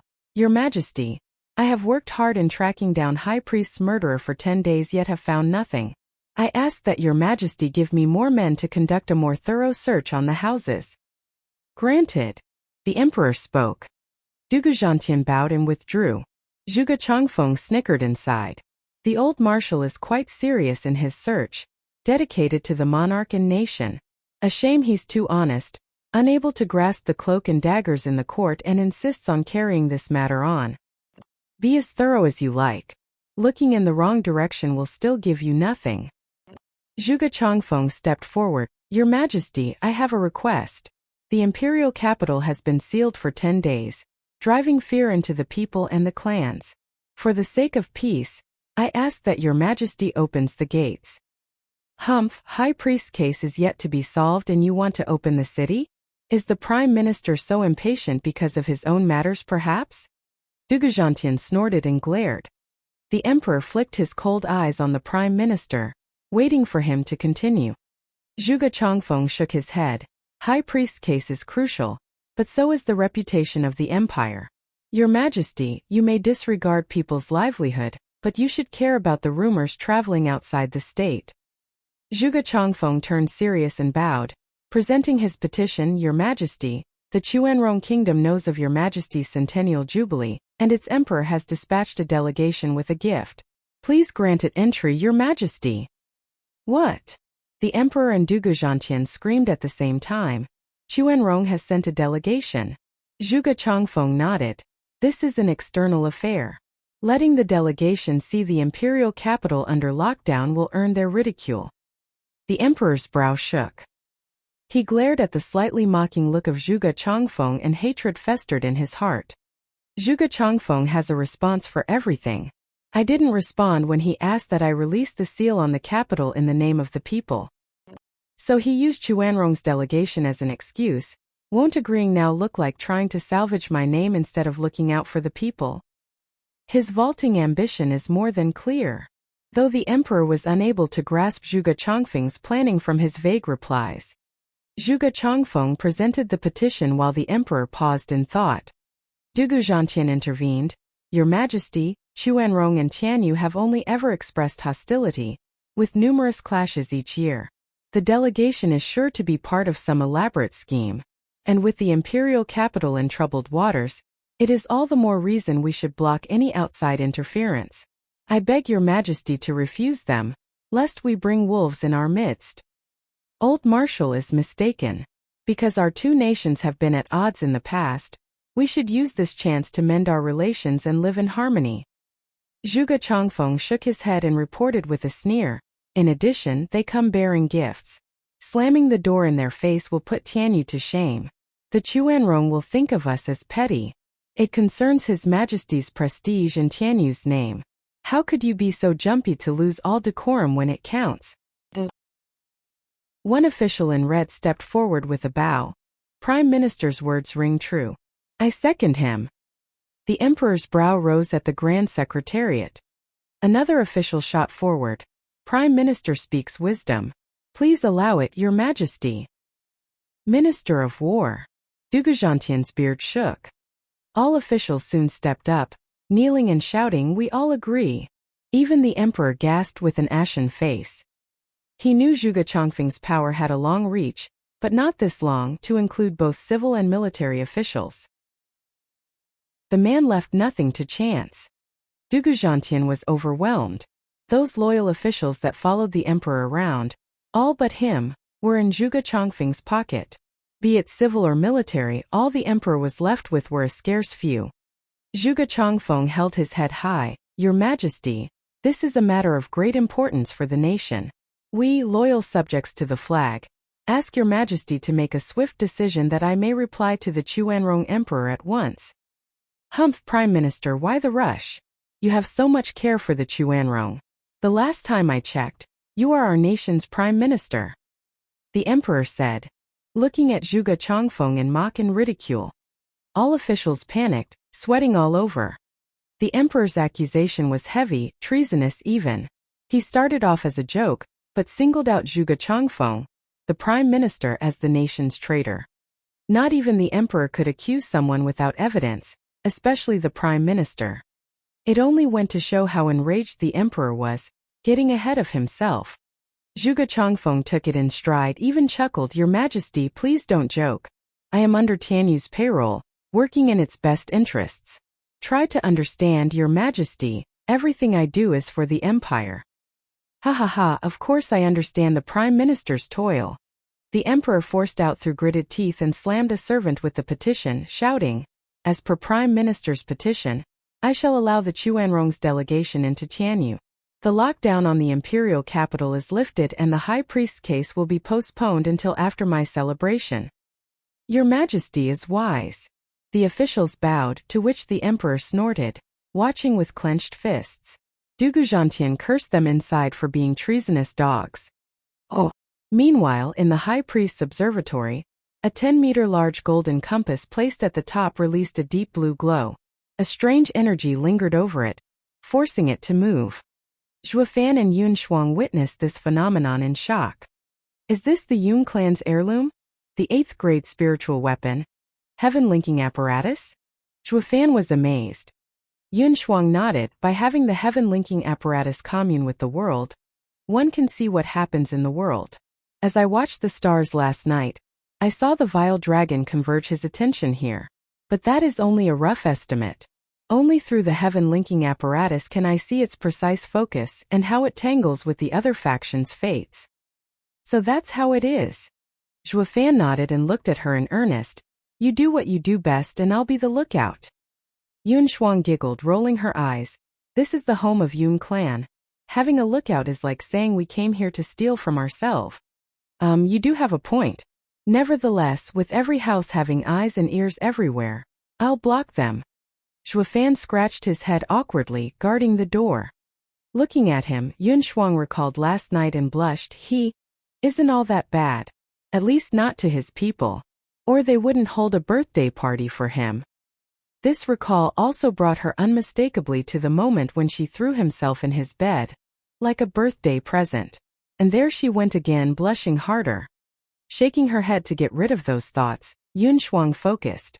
Her eyes turned black and she stared at the heaven-linking apparatus. The stars above transformed into 4 dragons, roaming above Tianyu and tearing at each other. The clearer it became, the greater the alarm on Yun Shuang's face. When she had last looked at the stars with her grandfather, the clash of the dragons resulted in Tianyu being left in a sorry state. As for the final winner, it was unclear. But the aftermath of this war would leave Tianyu filled with corpses, and the people a wreck for decades to come. The greatest casualties Tianyu had ever seen in history. The heaven communing apparatus stopped and the stars resumed their rightful place. Fan ran over, interested. It's over. He was stunned to see Yun Shuang crying and mournful. Shuanger, what's wrong? Did the wind get in your eye? Fan blinked. Yun Shuang grabbed his wrist and pleaded, Steward Zhua, I beg of you. You can ignore what happened to grandfather, but please, you must stop the bloodshed from happening. Only you can alter Tianyu's fate and free the people from suffering. Yun Shuang tightened her grip. Fan met her gaze and nodded. I will do my best, but what? Yun Shuang was overjoyed that he had agreed. Fan was still very much serious. I keep my private matters separate from business. Personal matters always come first. You are with me now, and I will help you in your troubles. But everything else will be done in passing. Yun Shuang was clueless. Fan grinned, that's just my style. You'll know soon enough. Now what did you see? Yun Shuang snapped out of it and said, Vile Dragon's focus is on the Luo clan. Fan raised an eyebrow. Luo clan had just received its newfound position, and had not one darn relation with Chuanrong. Why is it after the Luo clan? Chapter 388, Ma Man. Chapter 388, Ma Man. Oh, Yun Shuang guessed what was going on in that head of his inside. That is what fate tells me. Vile Dragon will come down hard. But it also has an augmenting effect. The other 3 factions' fortune will be augmented, while only the Luo clan weakens. Chuanrong's coming to Tianyu bodes ill for the Luo clan. How can only the other 3 get enhanced? Fan paced around with a frown but came out empty. This shouldn't be the case. I can understand if the 2 of them grow, but Crouching Dragon. The Vile Dragon comes with the Crouching Dragon in mind, so why would it result in the Luo clan suffering? Don't you find it odd? Yun Shuang nodded. An educated guess tells us that Chuanrong's first target is Tianyu's imperial family, the Crouching Dragon. But the heavens have shown the contrary. I can't make sense of it either. Yun Shuang sighed. Her sight dazed while Fan started shining. Yun Shuangji said that fate is fraught with death and life's paths. While different men make different choices, treading different walks. The 3 houses must have done something to make the Vile Dragon target Luo clan. What else could make the mighty Chuanrong Empire focus on the little old us? Fan mulled it over before asking, what about the Luo clan's fortune? I don't know. Yun Shuang shrugged. Luo clan has you at the helm. With you being out of heaven's control, I can only see the present and immediate situation, while the future is blocked. Fan sighed. Like the old saying goes, know yourself and the enemy and you'd ever be victorious. Fan knew of his enemies getting tougher, while being in the dark about his own clan, making his own future actions uncertain. Being outside fate is not all it's cracked up to be. A deep breath and a permanent frown, that was Fan. What took priority was finding out the 3 houses' activities. With such a particularly large event in play, a master plan had to be brewing in a deep dark corner. Not cracking it yesterday would get him shafted. Fan's mood sank with every thought. Yet he spared Yun Shuang a smile. Let's go back. Such a fortune to have you around at this time and to find out about all this before it had been too late. It's fine. I'm doing it for my grandfather and the people. Yun Shuang smiled back and the 2 left for the Luo clan. But 1,000 meters out on a pavilion, two shadows kept their sights on them until they were gone. Our shadow recon team has never been so useless before. One snorted, we're so far away that we can't see nor hear *T. What's the point? It's not like we explicitly asked to tail Zhuofan now, is it? That freak has a freaky eye that has put even the captain on a sickbed. Any closer and he'd see us. Not even a miracle would save us then. The other side, come on, let's check what they were after and perish. Maybe we'll find something.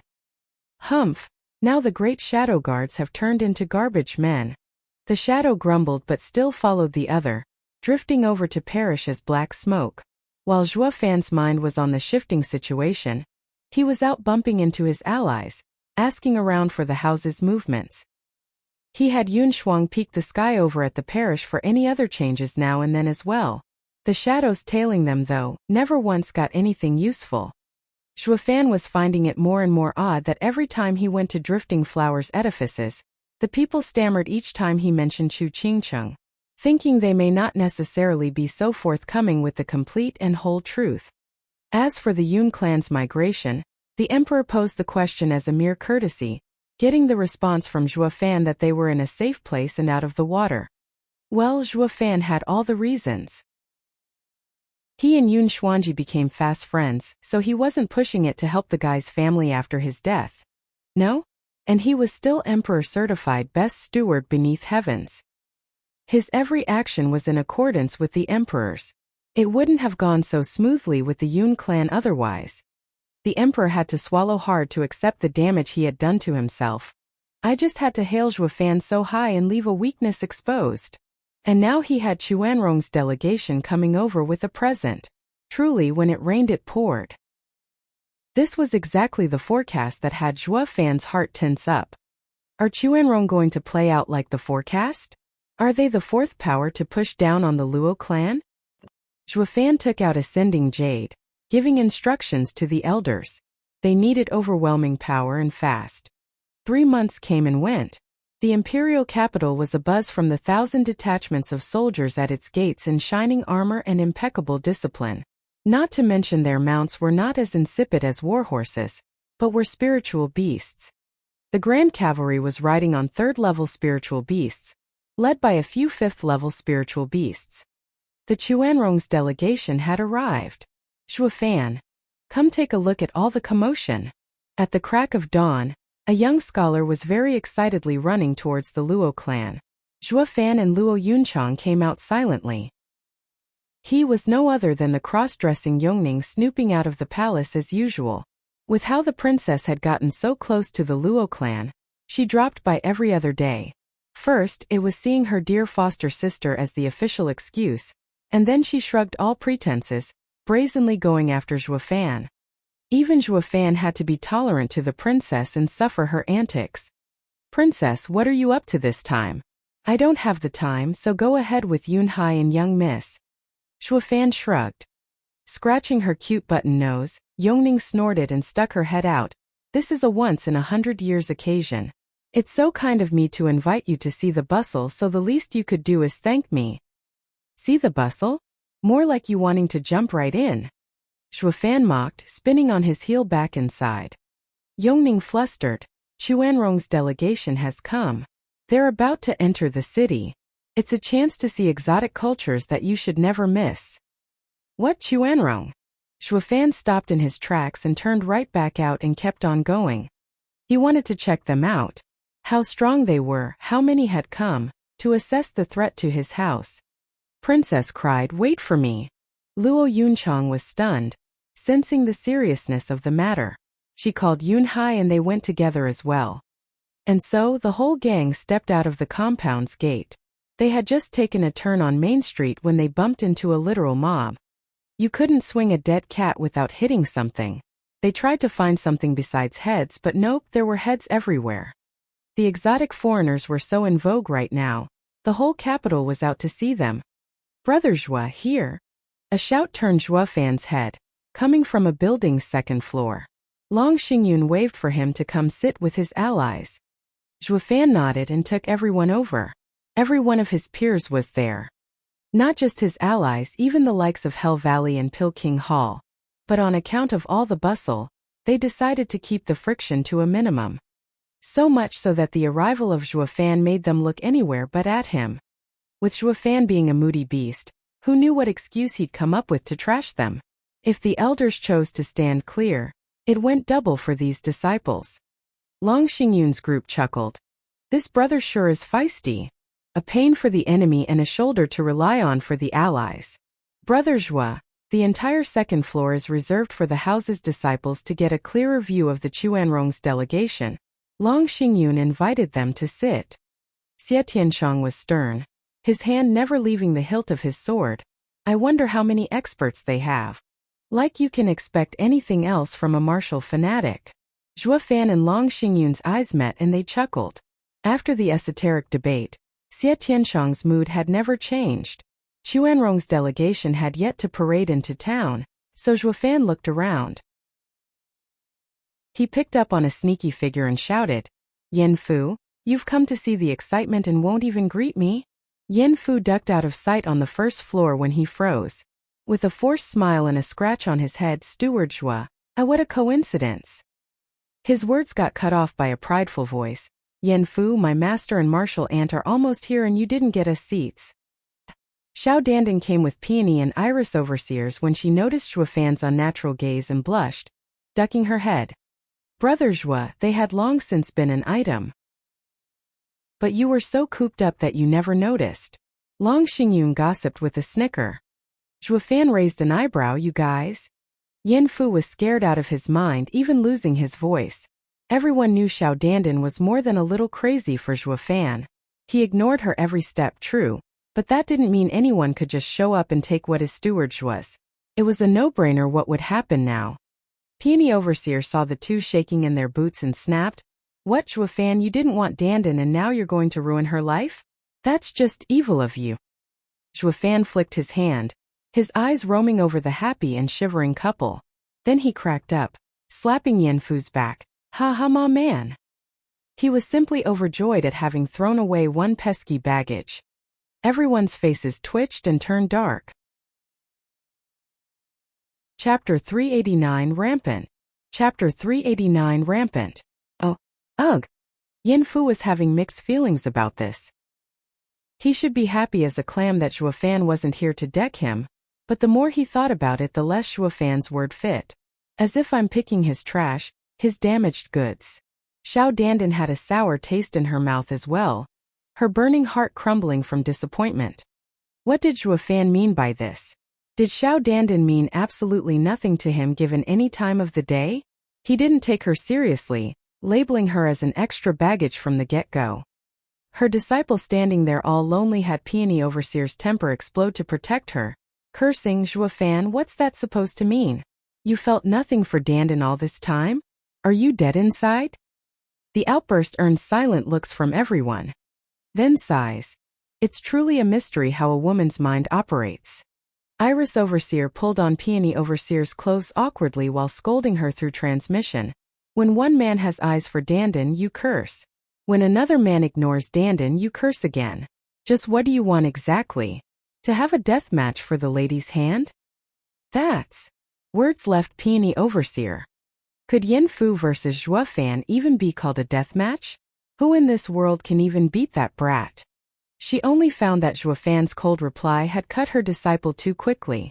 Her disciple had always carried a blazing torch for him for 7 years and counting. If not for the matter with Qingcheng, maybe. This is fine as well.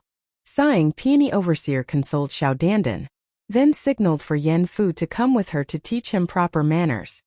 Yen Fu waited for Steward Zhua's instructions, but the guy only flicked him away. "Go, your future mother-in-law is calling you. Better listen to her." "You zip it." Peony Overseer snapped with a glare on him. Zhuofan struck the perfect bystander figure looking at the street. His heart, however, was doing somersaults. Xiao Dandan was a love-struck fool, always behind him like a lost puppy. Now that someone had taken that puppy in, he was over the moon. Yongning asked Luo Yunchang about the ins and outs of this drama and sighed. But her gaze for Zhuofan was now a heavier one. Getting this sugar husband won't be easy. Roar.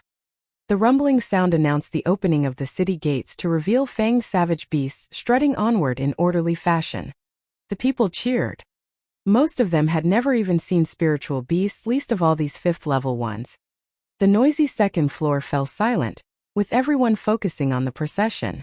5 men and 1 woman were leading, on those fifth-level spiritual beasts. The crowd fell back at the imposing aura, avoiding their eyes.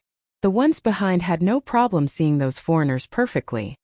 Especially the girl of stunning beauty. She had a certain wild vibe the Tianyu women lacked, leaving the men enraptured and drooling. Gulping, Long Xingyun squinted.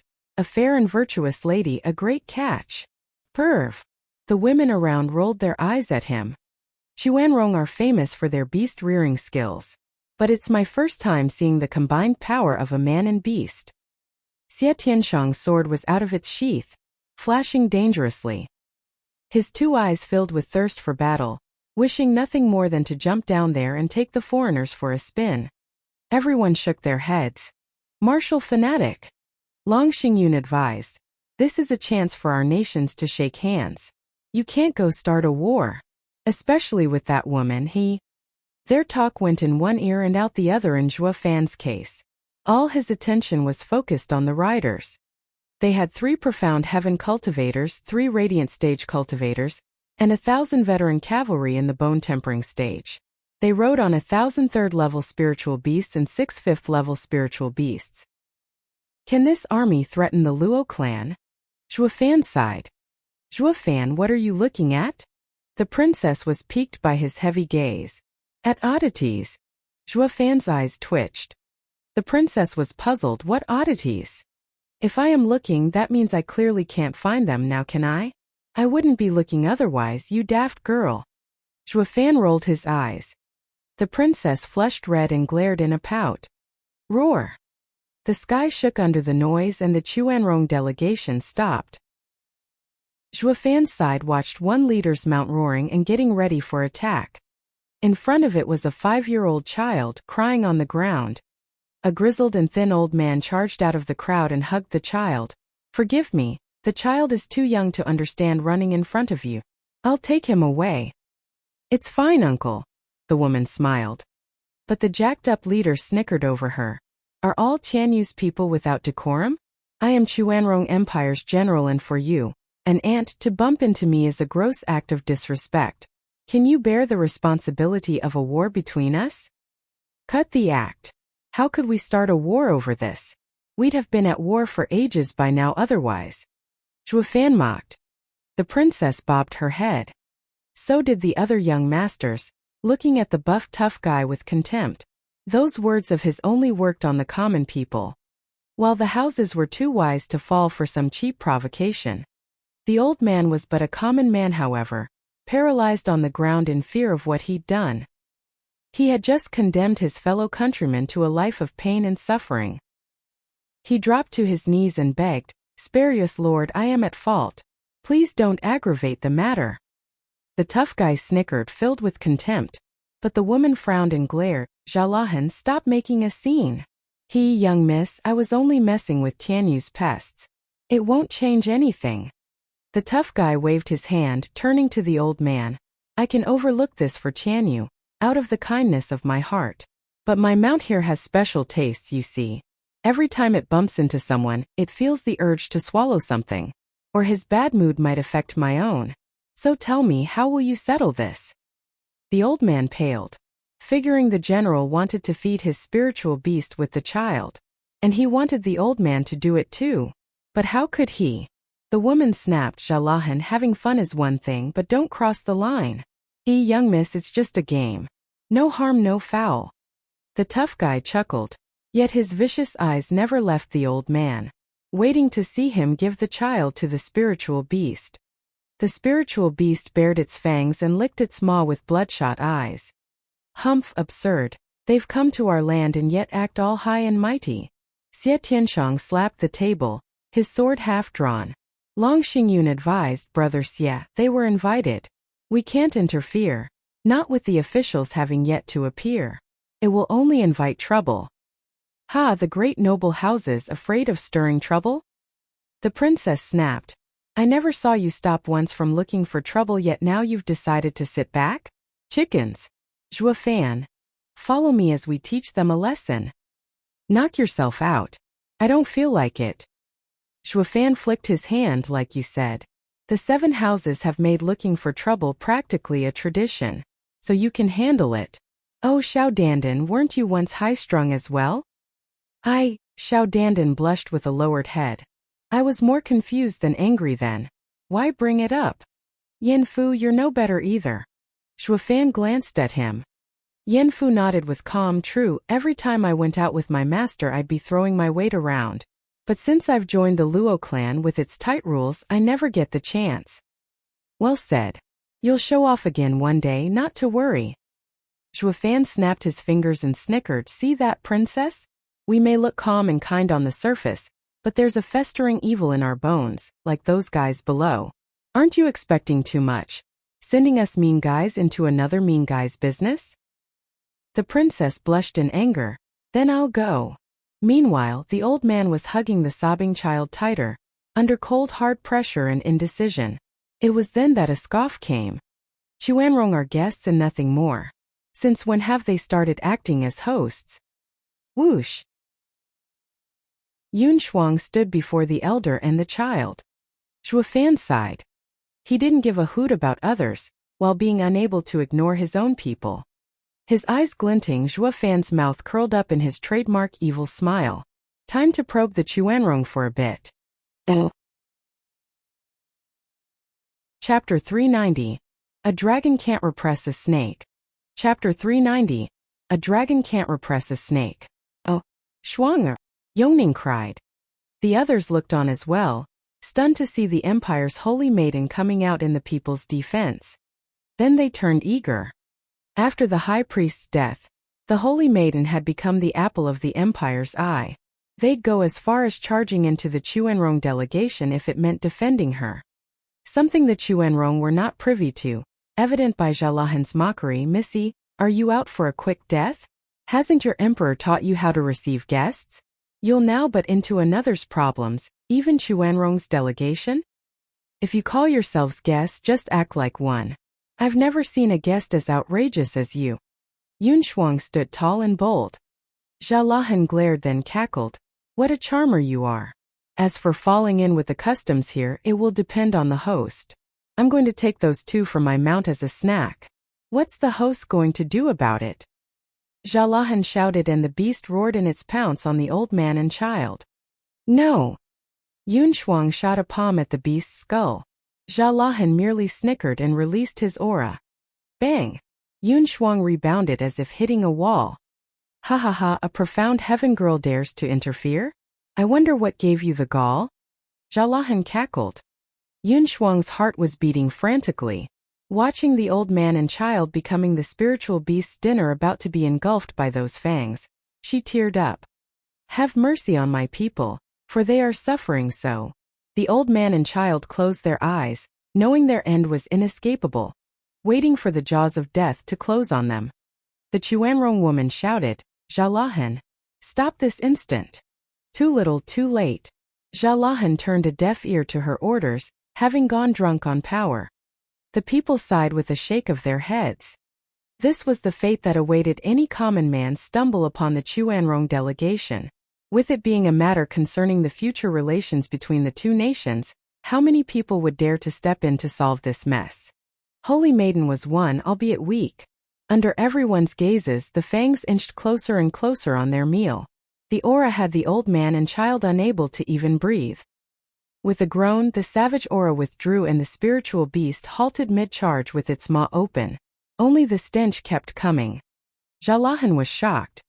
And the audience was shocked, regaining their hope. Who was it?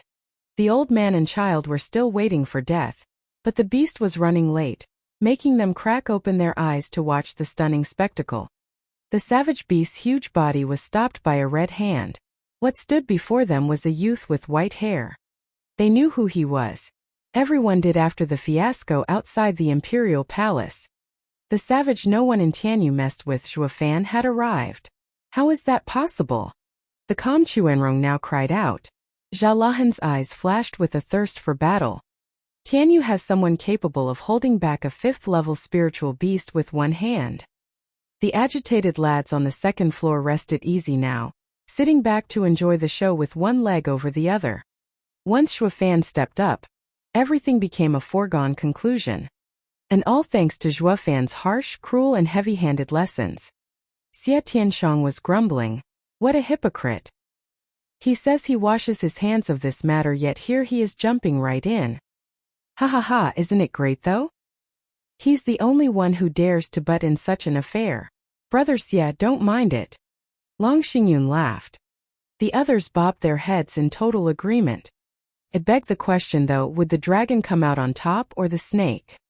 Zhuofan paid no attention to the savage glints. He merely glanced at the old man and child. "What are you looking at? Do you still want to get eaten?" The old man darted away with the kid in his arms, expressing his gratitude. "Thank you, Steward Zhua. I will never forget this." "What arrogance!" Zhalahan barked, holding the beast by the mane, causing it to roar as well. It thrashed around trying to escape from Zhuofan's grip. Zhuofan was using the Qilin arm, proving its efforts were in vain. Zhuofan snorted and flicked. To the audience's shock, the 5th-level spiritual beast slammed into the ground like a ton of bricks, knocked out cold. Zhalahan took to the air outraged. A mere flick knocked a 5th-level spiritual beast unconscious? Who is this guy? I've never heard of anyone like that in Tianyu. The Chuanrong delegation was just as stunned. Steward's might is boundless. It started with a shout and then it turned into a roar as more voices joined in, throwing their fists in the air. "Steward Zhua, Steward Zhua." The shouts came in waves rumbling across the sky. The Chuanrong delegation looked around in shock and then focused at Zhuofan. A steward has such power? How come we've never heard of such an outrageous being in Tianyu? His fame is great as well. The people practically love him. Blast it! What is the intelligence department even doing? An expert like this that every common man knows about yet we've gotten no wind of? They're all nothing but 2-bit rejects. Ignoring it all, Zhuofan strode over to Yun Shuang. She had put on a wide smile, being relieved for the people's safety. At some point her heart knew that as long as Zhuofan was around, everything will be a-okay. Zhuofan was the one who gave her such a sense of security. "Steward Zhua." Yongning squeezed in with Yan Fu through the crowd running at them. She bowed. "Forgive me, Steward Zhua, for our tardiness in buying the goods you asked for. Please don't blame us. We are mere servants, nothing in your eyes, but we are hard-working. Someone blocked our path." Zhuofan noticed her wink and laughed. This girl hasn't been around me for long, yet she has developed quite the flair for the dramatic. The Chuanrong delegation was overwhelmed. "Say what? That lady just now and the new kid are only errand boys?" Everyone from Chuanrong felt a chill. "Mommy, which house is bursting at the seams to have a profound heaven expert doing errands? Weren't profound heaven experts supposed to be clan elders in Tianyu?" Gulping, the Chuanrong looked at them in fear. If a servant's requirements are at least the profound heaven stage, then what about their elders, clan head, and even venerables? More importantly, how many clans like these are there in Tianyu? They all knew Tianyu was a hidden den of monsters, but this was ridiculous. No, how is that hidden? Even the common man knows their outstanding blue blood. Goddamn you, Hu Lianchai! How the hell did you perform your investigation? The Chuanrong glared at the last rider on the 5th-level spiritual beasts, a thin middle-aged man. The guy was bewildered as well, lowering his head in shame. When did Tianyu whip out a fresh batch of clan members? Or are they bluffing?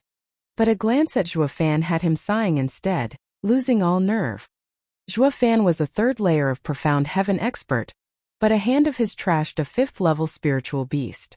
Not even Zhalahan could do that. For a freak like that to be a steward and the clan to have profound heaven experts as servants may not be such an oddity.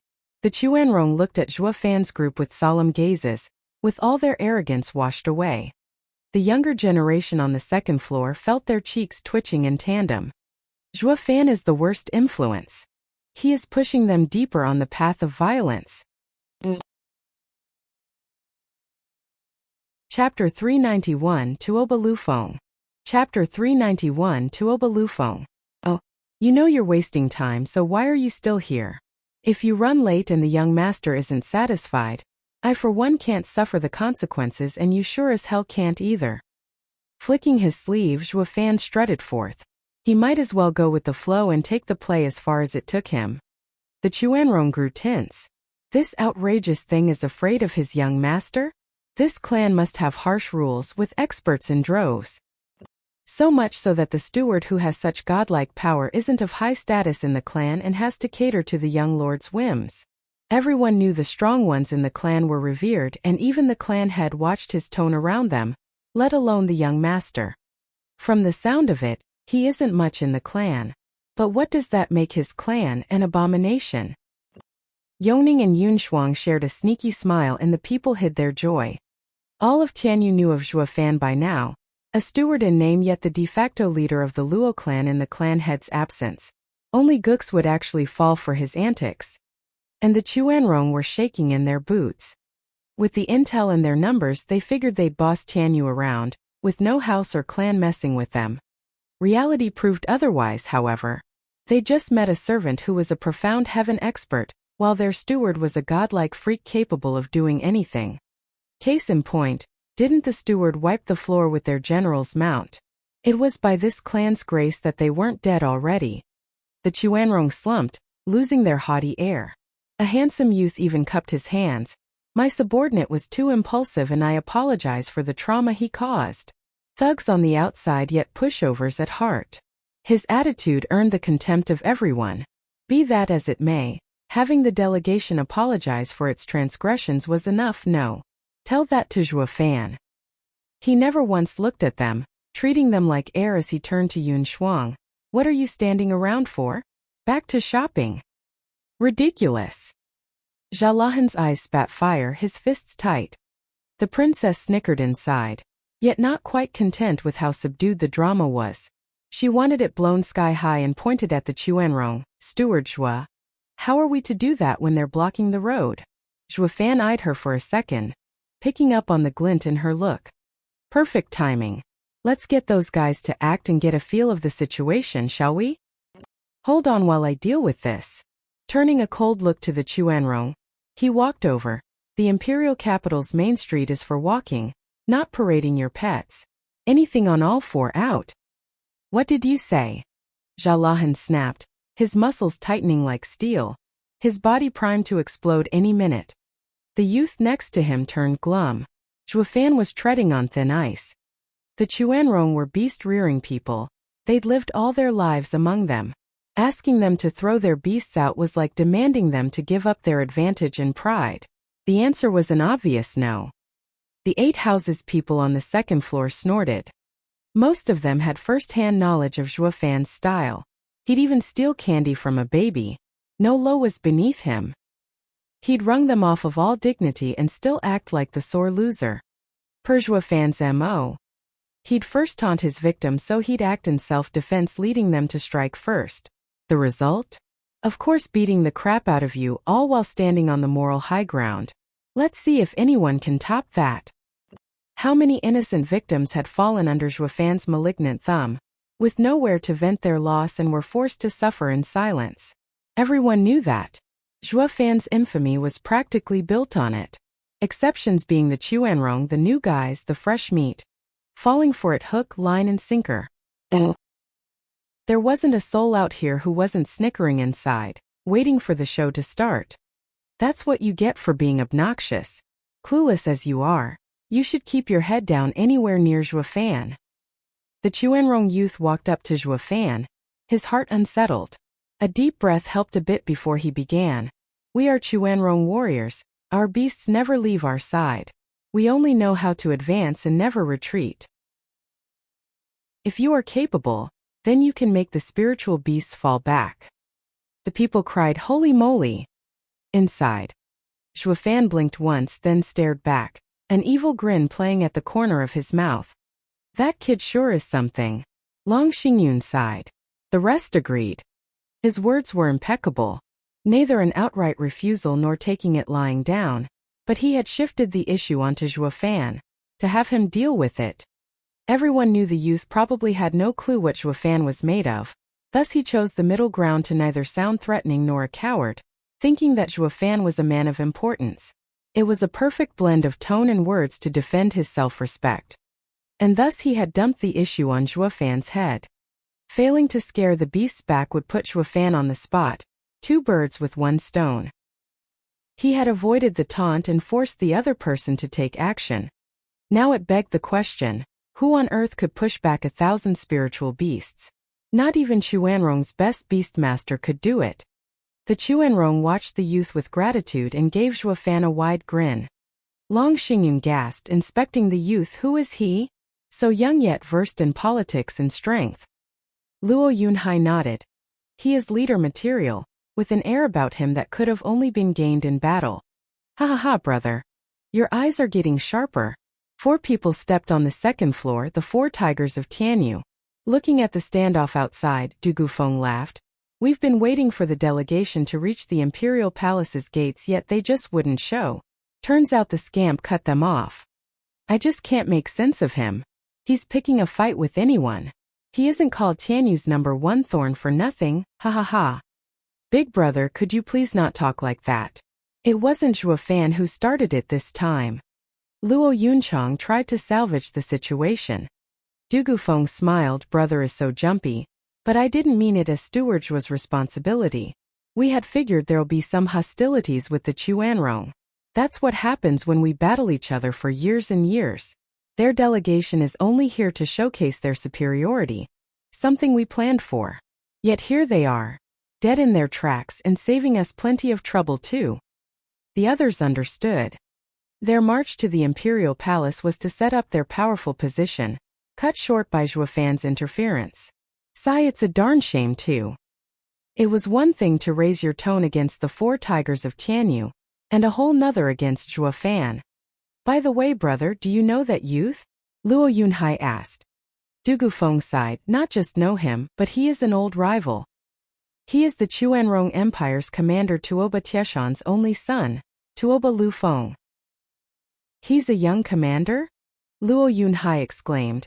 I was wondering why I got a general's vibe from him. Du Gufeng nodded, his eyes fixed on the youth. Tuoba Lu Feng is shrewd, brave and adept in leading his men.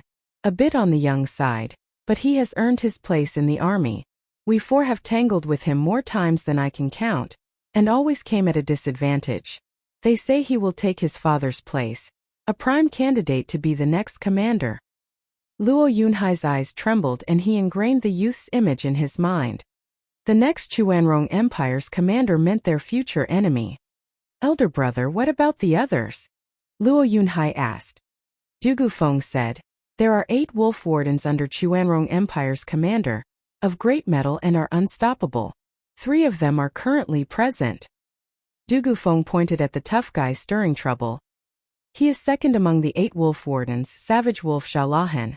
His innate power and unmatched bravery paint him as someone able to tear apart a 5th-level spiritual beast. A fierce opponent. That one there is obscure wolf Hu Lianchai. In charge of intelligence and scouting. A hidden danger. Du Gufeng pointed at the thin figure. He isn't much to look at, but he is sure to be watching you. His operatives are sharp and capable. Luo Yunhai nodded. Du Gufeng turned to a masked man with only half his face visible. That is Chuanrong Empire's most famous archer. Ranked 3rd in the 8 wolf wardens, the sky-piercing wolf, Zhabi. His heaven-shaking bow and cloud-nailing arrow are 6th-grade spiritual weapons. His shots are deadly, taking out the enemy generals. Even the marshals suffered at his hands. He is one opponent you can hardly guard against. Chapter 392 Thirst for Blood. Chapter 392 Thirst for Blood. Oh, you're telling me that Godfather, a 6th layer of Radiant Stage expert. Actually, Luo Yunhai widened his eyes. Du Gufeng nodded gravely. Yes, 8 wolf wardens are all tough, all Radiant Stage experts, all veterans. Never underestimate them on the field of battle. Everyone nodded. If not for the 4 tigers of Tianyu saying it, who were engaged in wars all year round, the 8 houses youths would have never known that the Chuanrong had sent a mean bunch this time. Luo Yunhai turned to the last two, his eyes never leaving the oldest person from his sight. Hair white, small yet sharp eyes, casting a veil of mystery over him. Elder brother. Who is that? Dugu Feng mumbled. Chuanrong Empire's imperial tutor, Han Tianma. He is our Prime Minister Zhuge Chongfeng's equivalent. Does that mean the enemy has sent his best over? Everyone was startled. How could they send someone of such importance to Tianyu? Don't they fear an assassination? Dugu Feng shook his head. Morose, Chuanrong Empire is unlike ours, who have the 4 pillars to hold up the nation, yet each of them is filled with their own designs. Take Godfather and Zhuge Chongfeng for example. Neither will accept the other. With years and years of constant fights at the border, they say Zhuge Chongfeng had planned to go to the Chuanrong Empire once, for peace talks, but never carried it out. Do you know why? He feared the old marshal's betrayal. The chorus sounded. Dugu Feng nodded. Godfather isn't the type to do this, but it'll be impossible for the Prime Minister to believe Godfather completely. While Chuanrong Empire's commander Tuoba Taizhan allowed his son to come on this delegation because the imperial tutor is here to look after him. Why Han Tianma has come in the first place is because Tuoba Taizhan has 5 million troops stationed at the border sending the delegation off. If any danger were to come upon the delegation, the army would march south and the empires would be tangled into a heavy war. This is the general's accord. Everyone felt a shiver run down their spine. The enemy emperor's left and right arm help each other while our 4 pillars are stuck in a conflict. If not for Tianyu's vast lands and many talents cropping up, as well as the 7 noble houses and the empire's 3 guardian sects, we'd have long since fallen. Everyone shook their heads. What about the babe? Long Xingyun licked his lips, enraptured as he was, pointing at the girl. Dugu Feng deadpanned. She is Tuoba Tieshan's only daughter and Tuoba Liufeng's younger sister, Taoba Liener, hailed as the #1 beauty in Chuanrong and owner of impressive beast-rearing skills. But she is yet to show up on the battlefield and is of weak cultivation. There's nothing about her worth mentioning. Oh brother Dugu, what kind of man are you? How can you use strength to judge such a fine specimen? Stomping his feet in admiration, Long Xingyun said, she and our women are different, but it's all in the style. I wonder if I can invite her over during her stay in Tianyu. A night in the warm candlelight, a beautiful entanglement, and the war of the nations may very well be a thing of the past. Perv. The women rolled their eyes. The men twitched and sighed. Dugu Feng said, Brother Long, it's best that you forget about her. She is the commander's daughter for one, and although no one has seen her skills, she is no pushover. Don't test her and turn this into an even bigger issue. No biggie, some flowers you can pick, some you can only admire. This young master has his self-esteem, ha ha ha. The beauty below simply danced in the infatuated eyes of Long Xingyun. The others merely shrugged. Veiled Dragon Pavilion's young pavilion lord was a casual romantic. Unlike the savage Xuefan, he ought to know when to stop, no. Meanwhile, Xuefan stared down Tuoba Lufeng and thought. Then he grinned. Telling you to step back is out of respect for you, faraway guests. Do you really want me to do it? Ha ha ha, if you must. Tuoba Lufeng grinned back and the Chuanrong were looking at Xuefan with mockery. The spiritual beasts under them were their lifetime companions, listening to nobody's orders but them.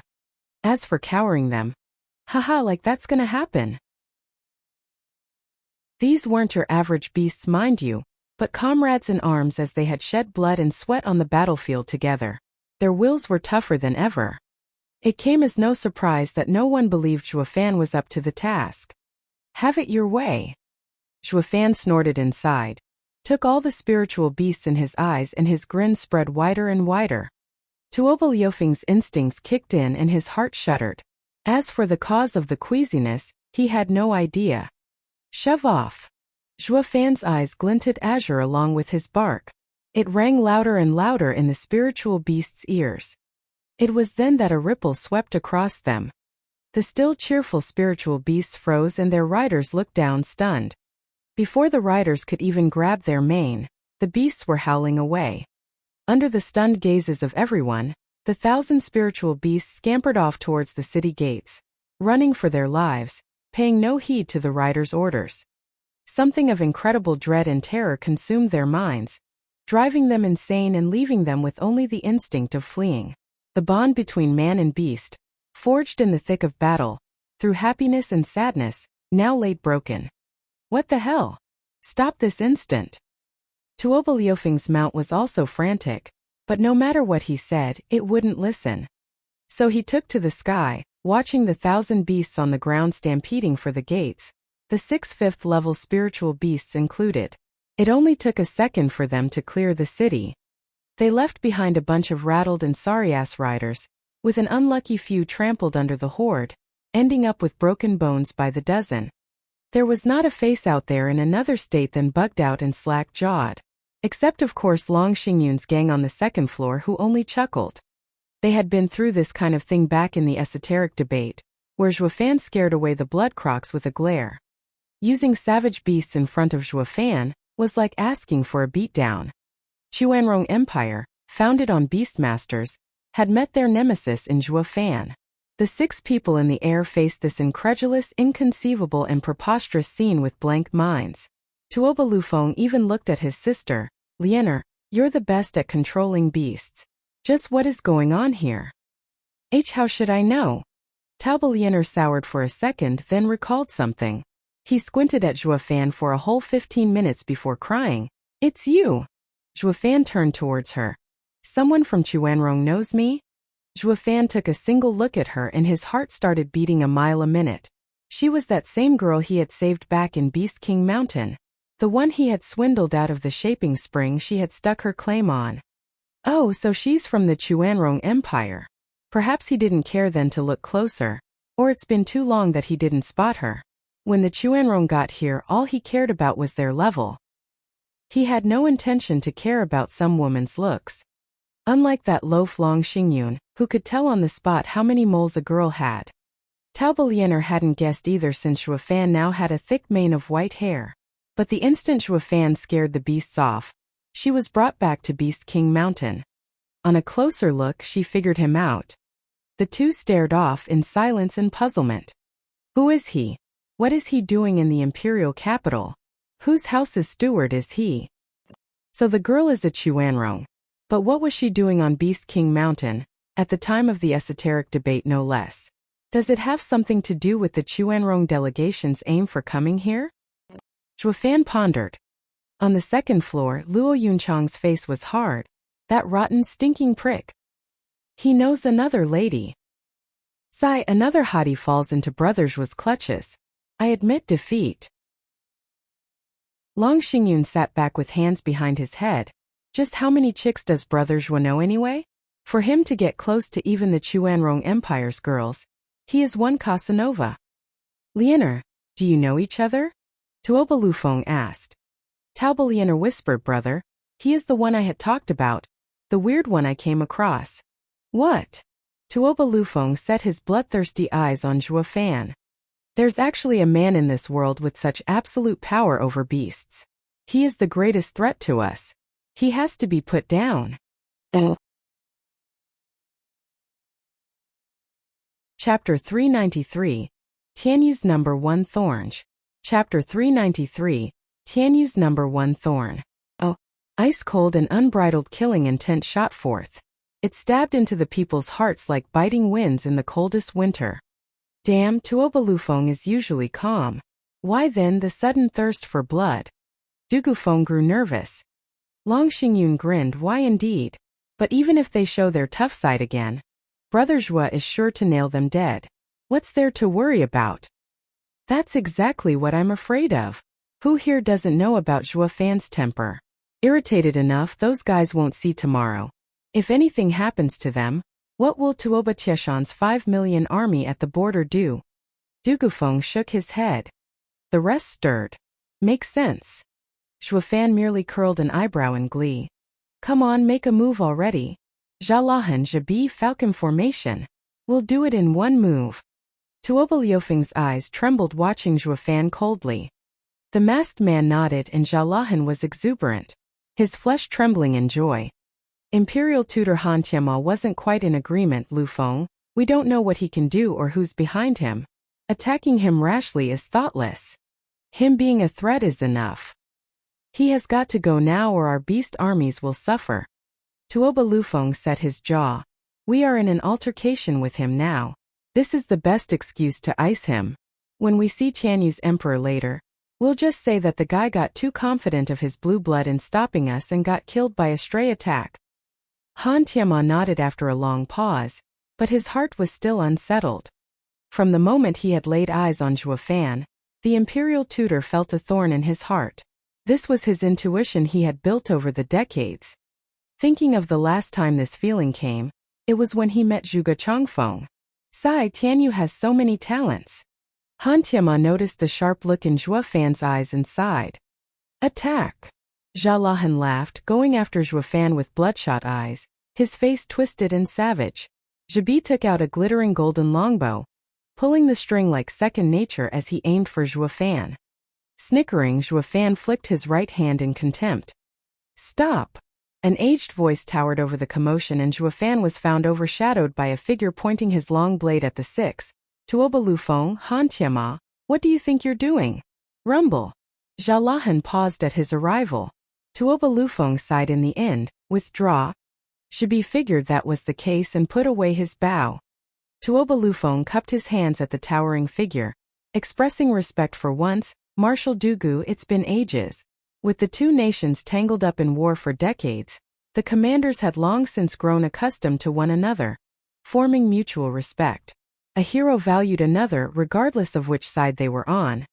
Chuanrong's entire leadership present here showed their respect to the man called Dugu Zhantian. At the arrival of the marshal, everyone sighed, knowing the fight was a bust.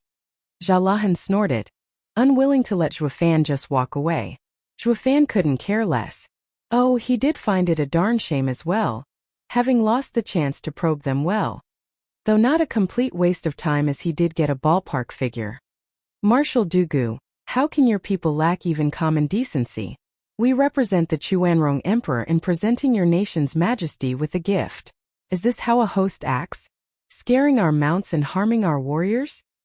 Taoba Lianer glared at Zhuo Fan while hurling her accusations. The way she figured was, with Dugu Zhantian's position in Tianyu, if he didn't give Zhuo Fan a heavy punishment, he'd at least give him something. Maybe a slap on the wrist. That would settle her current and past hatred nicely. Ashamed, Dugu Zhantian saw Zhuo Fan lollygagging behind, sloppy, bored and uninterested. The perfect picture of an innocent bystander. Sighing, the old man went in the air towards the six. The six were still very much respectful as Dugu Zhantian whispered, Imperial tutor, Tuoba Lufeng, seeing you faraway guests, I'll give you a good-natured suggestion. Forget about your rancor and drop this issue here for your sake. You can't mess with that guy. The six were startled, looking at Zhuo Fan in shock. The Grand Marshal of Tianyu was dead serious, even advising them against pushing it. As the Chuanrong delegation, they represented their empire. No matter which noble or powerful figure appeared, everyone ought to show a modicum of decency to pave the way to the nation's peace talks.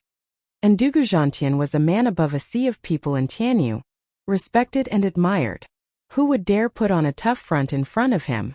But the way he had worded his advice and his tone, all pointed towards the fact that the kid downstairs was above his station. Who the hell is this guy? After one last look at Zhuo Fan, they snapped their evil glares behind them, on obscure wolf. Just how do you gather intel when you miss such a glaring threat? Hu Lianchai was downcast too, returning an angry stare, then lowering his head in shame. Well, he did have a look at all of Tianyu's great men and houses.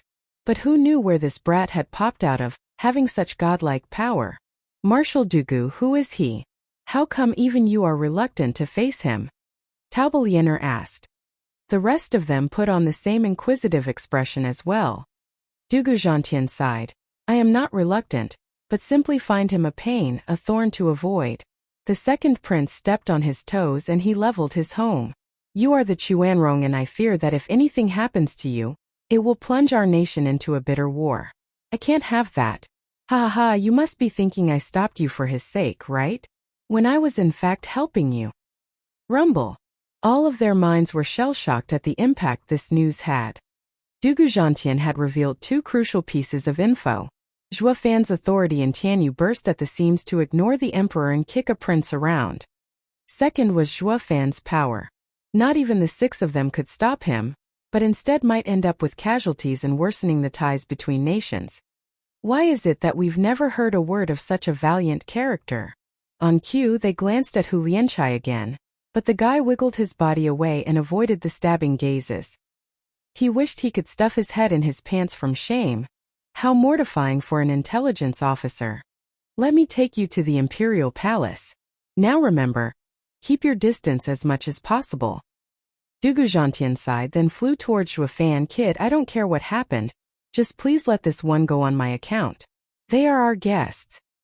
Zhuo Fan nodded. Fine, since the old marshal asked, I will. Please do pass this along. This is my turf and not their backyard to jaywalk. Zhuo Fan was talking to Dugu Zhantian, sure, but he was so loud even deaf geezers could hear him. And before he forgot, he left the 6 with a middle finger as goodbye, making the 6 face boil in rage. Only then he sauntered off to Yun Shuang, taking her through the Chuanrong army like a champ. The men pranked by Zhuo Fan were wailing, and now that he was parading among them, their anger pushed them to the edge. But without the 6 orders, neither budged an inch, forced to let Zhuo Fan's group swag their way across. He didn't leave them in the dust, but sure as hell left the Chuanrong army without an ounce of dignity. Awesome! Long Xingyun gave a thumbs up. Sticking close to brother Zhuo is the best. Dugu Feng sighed. Thank God Godfather mediated before the matter escalated. This maverick demonic dragon was assumed to be the wolves' next meal, yet now they were the ones left whimpering. Dugu Zhantian shook his head and led the outraged Chuanrong 6 to the Imperial Palace. Only this time, the 6 no longer had their cocky attitude, not after the bruises their pride took just a while back. Not in their dreams had they thought it humanly possible that in this trip to Tianyu, while they had barely crossed the city gates, they would be molded into shape. Forget about dignity, they had lost all self-respect. Meanwhile, Prime Minister Zhuge Changfeng and all the officials stood before the Imperial Palace's gates. They had waited and waited until finally, by some miracle, the Chuanrong arrived. Except the 6 behind Dugu Zhantian, the rest looked like shuffling and dragging their feet, some even had to be carried. Face twitching, the Minister of War whispered, Prime Minister, are they the Chuanrong? Why do they look like stragglers from a routed army? Zhuge Changfeng pondered and soon came to a conclusion with a smile, ha ha ha, I believe they were indeed routed. I reckon they went head-to-head with Tianyu's number 1 thorn. The officials were stunned, then snickered and sighed. This new generation. Chapter 394 Same side. Chapter 394 Same side. Oh, Zhuge Changfeng welcomed them, ignoring their sorry states out of respect. He led them inside the Imperial Palace, where a feast was held along with the officials. With how the emperor's birthday had yet to come, the emperor wasn't present. After the feast, the delegation was taken to their quarters, outside Imperial Palace. They stayed silent all this time, a veiled contempt at Tianyu's lavish and exaggerated style. You had us come in all this way and now you want us out? We didn't even see the emperor yet. That's a custom for you. Going in for a feast is having good manners. But you're not the big cheese here to live in the fancy and grand Imperial Palace. Chuanrong's 6 leaders entered a high-class tavern, while the soldiers were housed in garrisons. Garrisons guarded by Dugu Zhantian's army. He said guarding, but it wasn't much different from keeping an eye on them to curb any violent behavior on Chuanrong's part. In the dead of night, a slim figure dodged the patrols and sneaked up to a lit-up house, knocking twice. Brother, it's me. The door opened just a crack and the figure slipped right in. Looking up, she was no other than Taoba Liener. 6 people were in the room, the leaders of the Chuanrong Empire's delegation and one who had yet to reveal his face. Who is he? Taoba Liener pointed at the robed person. Tuoba Lufeng and the imperial tutor exchanged a smile. When the hooded figure raised his head, he spoke in a familiar tone, ha ha ha, Miss Liener. We've been chatting all day at the feast yet you've already forgotten me. SSS. Taoba Liener glanced at the aged man and stuttered. Zhuge Changfeng. What are you? Lianer, don't make a fuss. Prime Minister Zhuge, her brother smiled, is on the same side as us. What? Taoba Lianer stared at Zhuge Changfeng for a good while, not quite able to wrap her head around that notion. The great leader of Tianyu's four pillars was on Chuanrong's side. Zhuge Changfeng smiled at her obvious confusion. Miss Lianer, I and your esteemed father, imperial tutor and your emperor, have been in secret contact for decades. Lianer blinked her big putty eyes, turning to her brother, only to find him nodding. Now a believer, she said. I finally get why you were so confident in this mission. You had Prime Minister Zhuge on the inside. He's the one you called the most reliable spy. Tuoba Lufeng merely grinned. He then said, Prime Minister sir, has there been no changes to the plan? I get the feeling the situation in Tianyu has gone through upheaval. Haha, the young general is keen. It has indeed been so over these past few years. Our plan will just have to keep up with the times. Zhuge Changfeng nodded. Worry not though. The stage has changed in our favor and not against it. How can you be so sure? Han Tianma said. Zhuge Changfeng had a confident smile. The original plan was to use the Centennial Jubilee as an excuse to bring high-ranked Chuanrong into the imperial capital. When the time is right, Commander Tuoba will put pressure on the borders, taking Duguzhantian away, and leaving the playing field open for the regent estate to incite chaos in its conquest of the houses. With the emperor's men busy with the mess, he'll have no one next to him, giving us the perfect opportunity to cut his head. The plan was 90% assured of success. Once the emperor falls, the rest will follow. With no support, the veteran Duguzhantian will be beaten back as well. At this point, the Chuanrong army will have free rein to go across the country, with Tianyu all for the taking. The crucial point is for all these scenarios to happen at the same time. By the time the Empire's three guardian sects find out, it'll be too late. We'll just give them a little something to soothe them later, and Tianyu will be ours. Yes, that's the original plan. But what has changed? Han Tianma asked. Zhuge Changfeng's eyes flashed. This change came out of the blue to everyone. Tianyu no longer has 7 noble houses, rather 8. It is now in an even more tangled mess, with 3 factions in a deadlock. Even the ambitious regent estate finds this situation hard to overcome. How can? Tuoba Lufeng was frantic. Zhuge Changfeng gave him a long look. Actually, you've already met with the 8th house today. Luo clan led by that steward Zhuo Fan. Zhuo Fan? The same one who blocked us? Everyone cried out. Tuoba Lufeng thirsted for blood. He can't be left alive. Since they are foiling our plan, then we will help Regent Estate in rooting them out. Young Master Tuoba, take it easy. Zhuge Changfeng threw a mocking smile. If Shuofan was such an easy target, he'd be dead ages ago. With all due respect, as you are now, facing Shuofan will end with you all getting annihilated. Each of them was shocked and looked at Zhuge Changfeng incredulously. Taoba Lianer snapped. Prime Minister Zhuge is trying to scare us. I've met with Shuofan before. He is strong, yes, but not invincible. Jalahan or Jabi, in fact anyone here can easily kill him. With 2 against him, he is sure to breathe his last for good. Jalahan and Jabi swelled with pride. We ain't top Chuanrong warriors for nothing. Zhuge Changfeng shook his head. Ha ha, Miss Lianer, when did you meet him? What was his cultivation? Around a year ago. He was a peak bone-tempering cultivator then. Taoba Lianer recalled. Now that he's in the 3rd layer of profound heaven stage, it proves he's incredible, but nothing we can't handle. Zhuge Changfeng sighed. Anything can change, given enough time. For a monster like Shuofan, a year is more than enough. Ha ha ha, look beyond his low cultivation. Pitting your radiant stage experts against him is overconfidence and blind ambition. You're setting yourself up for failure. Jalahan and Jabi glowered as Zhuge Changfeng continued uncaringly and spoke with an exceedingly cold gaze. Not to mention, Tianyu's every faction is in a deadlock. Looks quiet from the outside, but a storm is brewing underneath the surface. It's the best time for our plan. And the best candidate to break the stalemate is none other than the dauntless Shuofan. You can't touch him before that, understand? Zhuge Changfeng's speech ended with a command.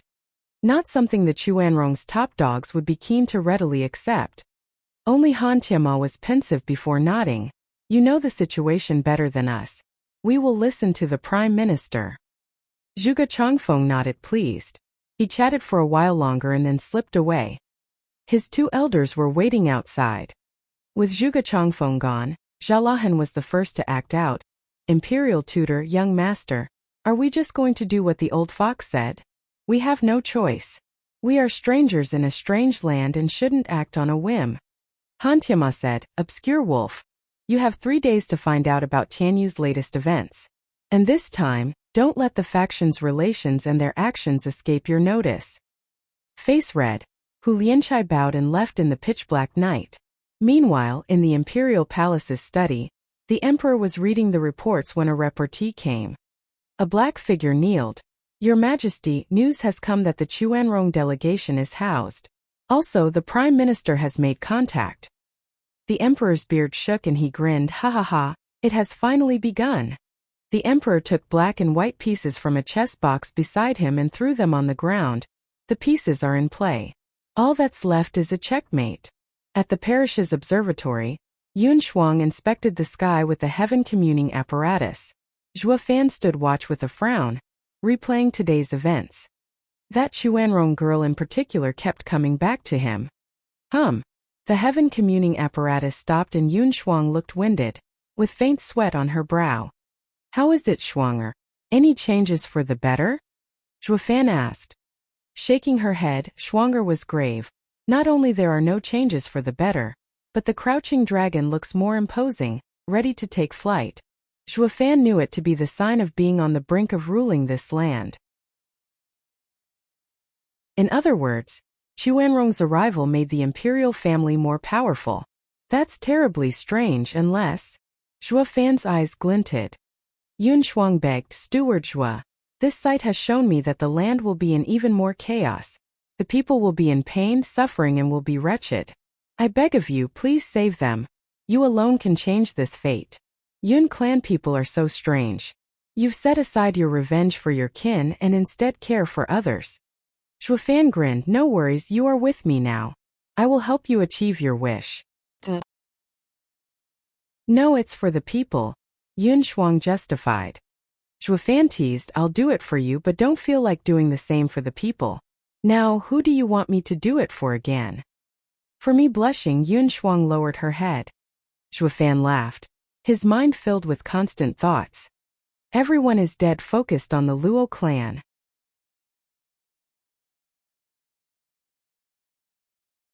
Chapter 395, Picking a Spot. Chapter 395, Picking a Spot. Oh, for 3 days, the Chuanrong delegation was confined to the garrisons. Lacking the emperor's direct summons, the guards looked dangerously close to wardens by now. They were bored out of their minds, waiting for Hu Lianchai to send back something, anything. With a ripple, a tall wall of the courtyard wiggled at one spot, followed by the sneaky Hu Lianchai finally making his appearance. With no guard being any wiser, Tuoba Lufeng signaled them to get back in the room to discuss. Hu Lianchai, have you found out Tianyu's situation? Tuoba Lufeng asked. Hu Lianchai gave a heavy nod and saluted. Young master, Tianyu is just like we've learnt from Prime Minister Zhuge, having experienced great change. All brought upon by the same man that stopped our march, Zhuo Fan. He is a hard man to deal with. Eh? Tuoba Lufeng raised an eyebrow, staring him in the eye and motioning to continue. After taking a moment to organize his thoughts from his overexcited heart, Hu Lianchai stressed every word. Based on my investigation, there was no 8th noble house 8 years ago, but a nameless third-rate clan. But under Steward Zhuo's leadership, this clan struck like lightning, killing everyone in their path to reach the status of 8th noble house. He is a rare talent, with a sharp mind and boundless might. Hu Lianchai gave a systematic recount of the clan's history, sighing now and then but all out of respect and fear. The narration took half a day. Everyone watched him blankly, their lips dry, unable to believe. Tuoba Lufeng and Imperial Tutor were downright plagued with worry. In less than a decade, he had raised a third-rate clan into a house, even surpassing their 1,000-year-old legacy. This man was a true rarity. He wasn't just some guy with a gimmick but an unheard-of genius in the truest sense of the word. Hu Lianchai, are you sure you aren't wrong? How could this have happened? How is he so strong? Jalahan protested in his denial. Rolling his eyes, Hu Lianchai was just as bitter. Do you think I want to believe this fairy tale? Am I that much of a fool? Everyone on the streets knows about this down to the last bum. I am forced to believe it. That's why Zhuge Changfeng told us to stay clear of him. He is a serious threat. It's best we follow his advice for now. Han Tianma said. Tuoba Lufeng squinted while pondering but nodded in the end. He will become our end if we don't get rid of him. But with how few we are, it'll be hard if he possesses the skills they say he does. We need to think of the bigger picture. Tuoba Lufeng had to accept it no matter how much it pained him. Jalahan was completely against it still. Didn't Tuoba Liener just say that me and Jibi are enough to waste him? This is absurd. The young commander had complete trust in the 8 wolf wardens. Any impossible mission would be completed once they stepped in. So why was it that against a Tianyu whelp, he had lost all confidence? Jalahan grumbled inside, glancing at Jibi. From his icy look, he figured the guy was of the same mind. Now we know Tianyu's situation and need only to wait for the Emperor's summons. Hu Lianchai, resume scouting and report anything you find, even rumors. The rest of you are dismissed. Understood. Tuoba Lufeng had them all withdraw. Hu Lianchai bowed. As they all went their separate ways and Hu Lianchai was all hush-hush in his sneaking out, someone called out, Hu Lianchai, wait. Hu Lianchai turned to see Taoba Liener bringing Jalahan and Jibi. He bowed, young miss, do you need me? Hu Lianchai, your stealth cultivation method is rare in this world. Can you also take us along? Liener looked at him with hope flashing in her eyes. Hu Lianchai frowned, young miss, are you? Ha ha ha, to be perfectly honest, old pal, we want to get rid of that insufferable prick. Jalahan shouted, his face twisted with malice. Hu Lianchai paled, you can't. Let's say the rumors about him are inflated. But that doesn't mean you can beat him. We still don't know what he did to reach such a high position all by himself too. Moving without the imperial tutor and young master's consent will affect the plan. We can't take responsibility for that. I just can't take you. The three nodded, figuring as much. Still, Taoba Liener continued, then we won't kill him, and we'll just teach him a lesson. Hu Lianchai, you've heard it as well, how brother isn't confident in you 8 wolf wardens. We have to prove him wrong, to wash away this shame as Chuanrong warriors. What if the kid is as godlike as they say? Enough ifs. Rumors always tend to exaggerate. When have you seen someone that strong around? Taking the attacks of 2 peak radiant stage experts at the 3rd layer of profound heaven stage? That's inhuman. Taoba Liener cut him off with a strong objection. Jalahan, with your innate power, you've lived among spiritual beasts deep in the mountains until 20. Can you do it? Do you believe such a ridiculous thing actually took place on this earth? Jalahan shook his head with a smile. Young miss, I don't mean to brag, but I have yet to find someone who can survive my strength. When I entered the radiant stage, I could handle a peak radiant stage body cultivator's attack, while 2 would be somewhat harder. This is why I do not give credence to what Hu Lianchai says about the prick's masterstroke. It is a fantasy, a made-up fairy tale. Yeah, I've met the guy, and even though he is fast at cultivation, that doesn't make him invincible. We're only going to expose the charlatan for who he is and showcase the divine might of Chuanrong. Taoba Liener's face was filled with pride. Not to mention that bastard was mean to me back in Beast King Mountain. Even stole my stuff. And I'm supposed to just let him get away with it? We Chuanrong are no pushovers. Hu Lianchai nodded. They were warriors who didn't know how to retreat. Of course they'd be sure to vent their mistemper tantrum. With no more preamble, Hu Lianchai nodded, all right, young miss, enter my beast-holding ring. I'll take you out. Eyes aglint, Taoba Liener and the other 2 perked up. In a flash of white, Hu Lianchai had them tucked away. Hu Lianchai's figure shimmered and he soon blended in with nature, moving around like a heat wave. Meanwhile, in the Regent of Prosperity's compound's garden, Zhuo Fan was sipping green tea under a pavilion. In front of him were a handful of rocks scattered around on the table. Zhuofan was steadily looking at them. Steward Zhua, what's on your mind? A soft voice broke his reverie, noticing Yun Shuang coming over. The stones had names on them, to which Yun Shuang said, I see, Steward Zhua is brainstorming how to get out of this impasse. Yeah, the four factions including Chuanrong are now in a standoff. Zhuofan smiled, sipping his tea and weighed a rock. Neither side wants the deadlock to persist, looking for a palooka so hard in the head that he'd smash this stalemate wide open. But who'd be willing to become the eye of the storm, the public enemy number one, whose fate is to be torn to shreds? Yun Shuang looked at him at a loss, scratching her head. Zhuofan smiled, I didn't want to do it, but Shuanger, what I understood from your readings is that all these insidious players have one thing in common. They all want to make me the scapegoat. Such a fate is hard to change, even if I'm willing. Yun Shuang saw the look in his eyes and started to worry. Zhuofan laughed at her look. Relax, since I know heaven's direction, I'll just move against the grain. They want me to become the center of it all, that's fine by me. They'll just have to witness the second coming of Gu Santong. But unlike him, I'm not one to fall so easily, Zhuofan snickered. Yun Shuang sighed. She had yet to get used to seeing his evil grin, but felt at ease knowing Zhuofan had made up his mind.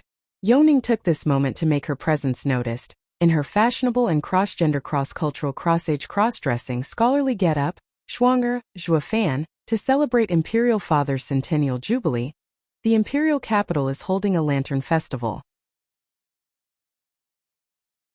Let's all go. You sneaked out again? Zhuofan was in no mood, not interested. Yoning deflated and turned to Yun Shuang. As the good sister she was, Yun Shuang knew what Yoning was thinking. Steward Zhua, the Imperial capital is in turmoil, and for two weak girls to go alone. Fine, you're an asset I have to protect and keep close. Zhuofan waved to her and shook his head. The girls hid a sneaky smile.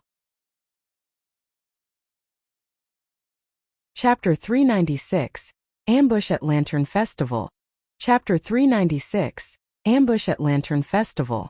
Oh, on the night of the Lantern Festival, you couldn't swing a dead cat without hitting someone. With their emperor's birthday fast approaching, the buildings were decorated with lanterns, turning the capital into a breathtaking scene. Many romantics and couples took full advantage of this rare occasion to get together and whisper sweet nothings to their better half. Then again, an exception was almost guaranteed to exist. Sticking out like a sore thumb was a guy with white hair, surrounded by 3 bells and at the admiration of the crowd. Buddy, you're one daring trailblazer on the righteous path of love. We, poor fellows, only date one on the night of Lantern Festival, while you've come out with 3. I tip my hat to you, sir. The eerie looks came everywhere he went. Zhuofan's face was twitching looking at the girls with a sigh. Yoning wanted to come with Yun Shuang, but since Luo Yunchang overheard them, she just had to join.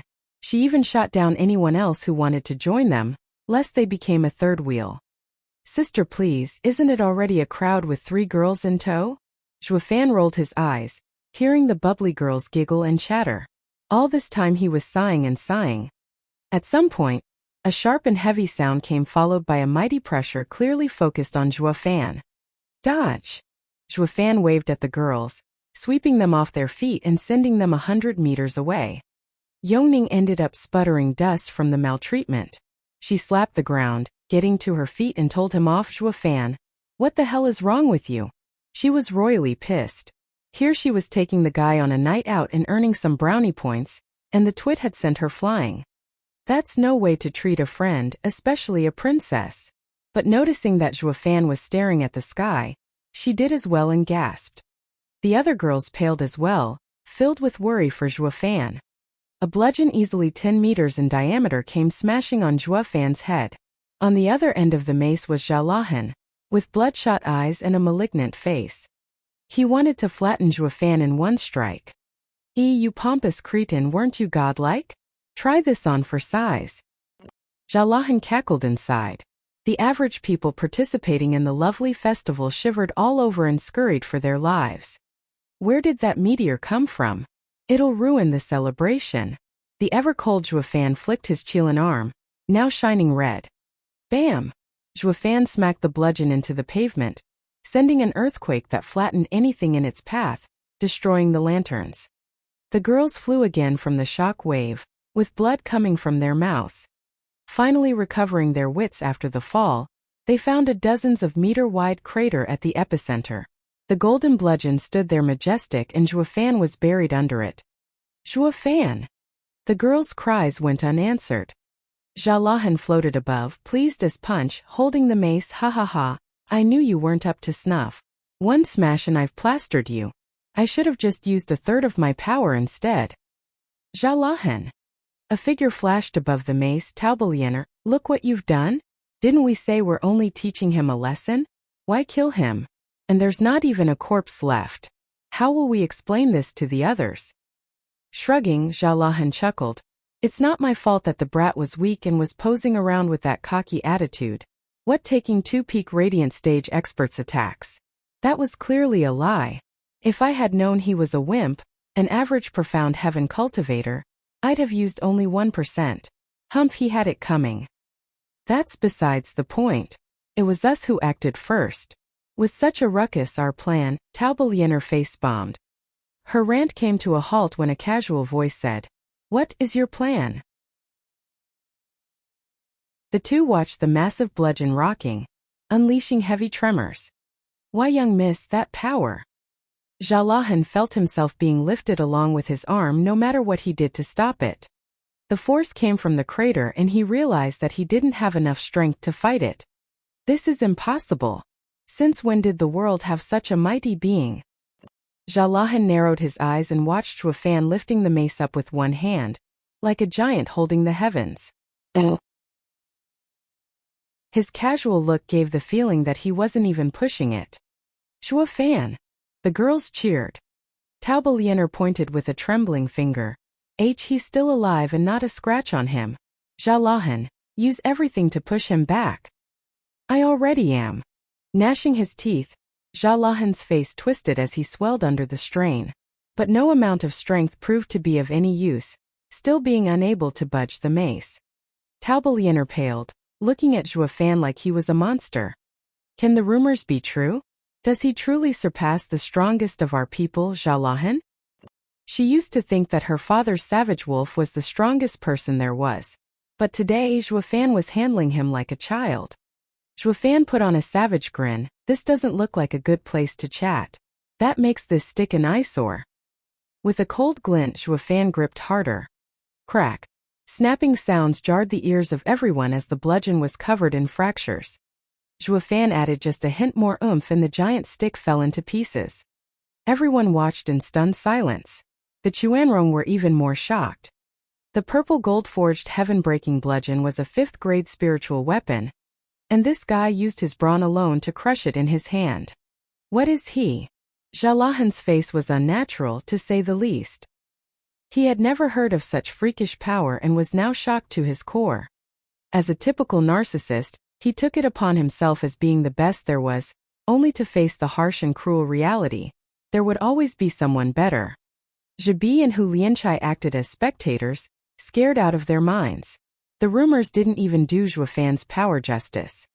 That damn hearsay is asking us to get beat. In what way is he any weaker? Hu Lianchai felt like crying. His intel gathering had hit a snag again. Zhuofan drifted over to a panicked Taubeliener, his smile wide and creepy. About that plan of yours, care to fill me in? Gulping, Taubeliener was lost for words in fear. Xiaolahan sweated buckets, his eyes only reflecting fear. But he wasn't part of the 8 wolf wardens for nothing. He wouldn't give up just like that. It went double for when his young miss was under threat. While Zhuofan was focused on Lianer, he took out an identical bludgeon. After a short wind-up, he socked Zhuofan's head with it. Zhuofan never even looked, merely flicking it away in pieces, while the weapon's owner's arm snapped from the power running through the crumbling bludgeon. Xiaolahan still hadn't woken up to smell the roses. A mere wave from Zhuofan broke Chuanrong's best warrior's arm like a twig. This freak is not human. He is worse than a spiritual beast. Xiaolahan's arm dangled while he sweated like a pig. His heart was consumed by fear, and in denial of what was right in front of him. It took a long time for it to sink in, the fear, the dread, the futility of it all. Taubeliener gave the wretched Xiaolahan a long look, then looked at the grinning Zhuofan. The poor girl was about to cry. She was really regretting it now. Messing with the monster without rhyme or reason. Zhibi at the side had his bow and arrow primed, aimed between Zhuofan's eyes. He was also soaked in sweat. It was sky-piercing Wolf's first time facing such a thorn. Chapter 397 The Tragic Case of the Divine Archer. Chapter 397 The Tragic Case of the Divine Archer. Whoosh! Flashes of golden ripped the sky, each one going for Zhuofan. Upon a closer look, those golden lights were nothing more than golden arrows. They pierced the clouds, surging with relentless power, and what's more were in the hundreds. It was beyond comprehension how one man could shoot so many arrows. And those weren't your run-of-the-mill arrows either, but fifth-grade spiritual weapons. Each arrow was locked onto Zhuofan's vitals. Even before they arrived, Zhuofan already got the feeling of turning into a pincushion. That sky-piercing Wolf's ultimate skill? Ninth Heaven Impaler? Raising an eyebrow just a smidge, Zhuofan nodded. Not bad. He does have the skill of a divine archer to be able to injure Dugu Zhantian. Taobalianer looked grave. Why, you know Zhibi? Sure, I heard of him from my young master. And he heard it from his foster brothers, for tigers of Tianyu. Zhuofan smiled. Miss Lianer. Now don't go thinking only you do your homework. Our side likes gossip too. Of course I got to hear of our dear friend's remarkable skill. Zhuofan lifted his right arm towards the incoming rain of arrows. It shone red and he grinned. His bow and arrow can be as strong as he likes, but they still won't ever get to best my sacred arm. Taobalianer realized he knew everything about them. Taking him by surprise was nigh impossible now. A darn shame Zhibi was the exception. Humph, posh prick, people don't just pace around, they improve. Everything you know about us is outdated. Taobalianer snickered, grabbing Jalahan and flying away. Zhuofan was at a loss, seeing her pull some distance. And then it happened. The shining arrow rain split in every direction. They surrounded Zhuofan and only then shot towards him. Now Zhuofan had no way to dodge, being at the center of an imploding sphere of arrows. Any weakness Zhuofan had would be most clearly struck. His two beast fists were in no way capable of defending every inch of him either. He was at death's door. Ha ha ha, see that rotten jerk? That's Zhibi's newest ultimate, 1000 arrow focal. This is his first time using it on the field. Try and block that. Taobalianer was delighted in Zhuofan's plight. The girls below were worried sick. The smile on Zhibi grew and grew. He knew exactly what this move could do. Each arrow was a fifth-grade spiritual weapon, each fired at full power, and now had the guy surrounded. It was impossible to make a perfect dodge or block. Even if Zhuofan survived, he'd be in a world of pain. This is called flawless archery. Zhibi had moved himself by what he had accomplished. Using his newest ultimate on a super expert like Zhuofan was the best field test. Zhuofan wasn't that thrilled. He sighed and dropped his hand. Word on the street is that Ninth Heaven Impaler is incredible. I thought of giving it a shot and to see how my arm fares. Yet instead I'm stuck with some 1000 arrow something. How droll.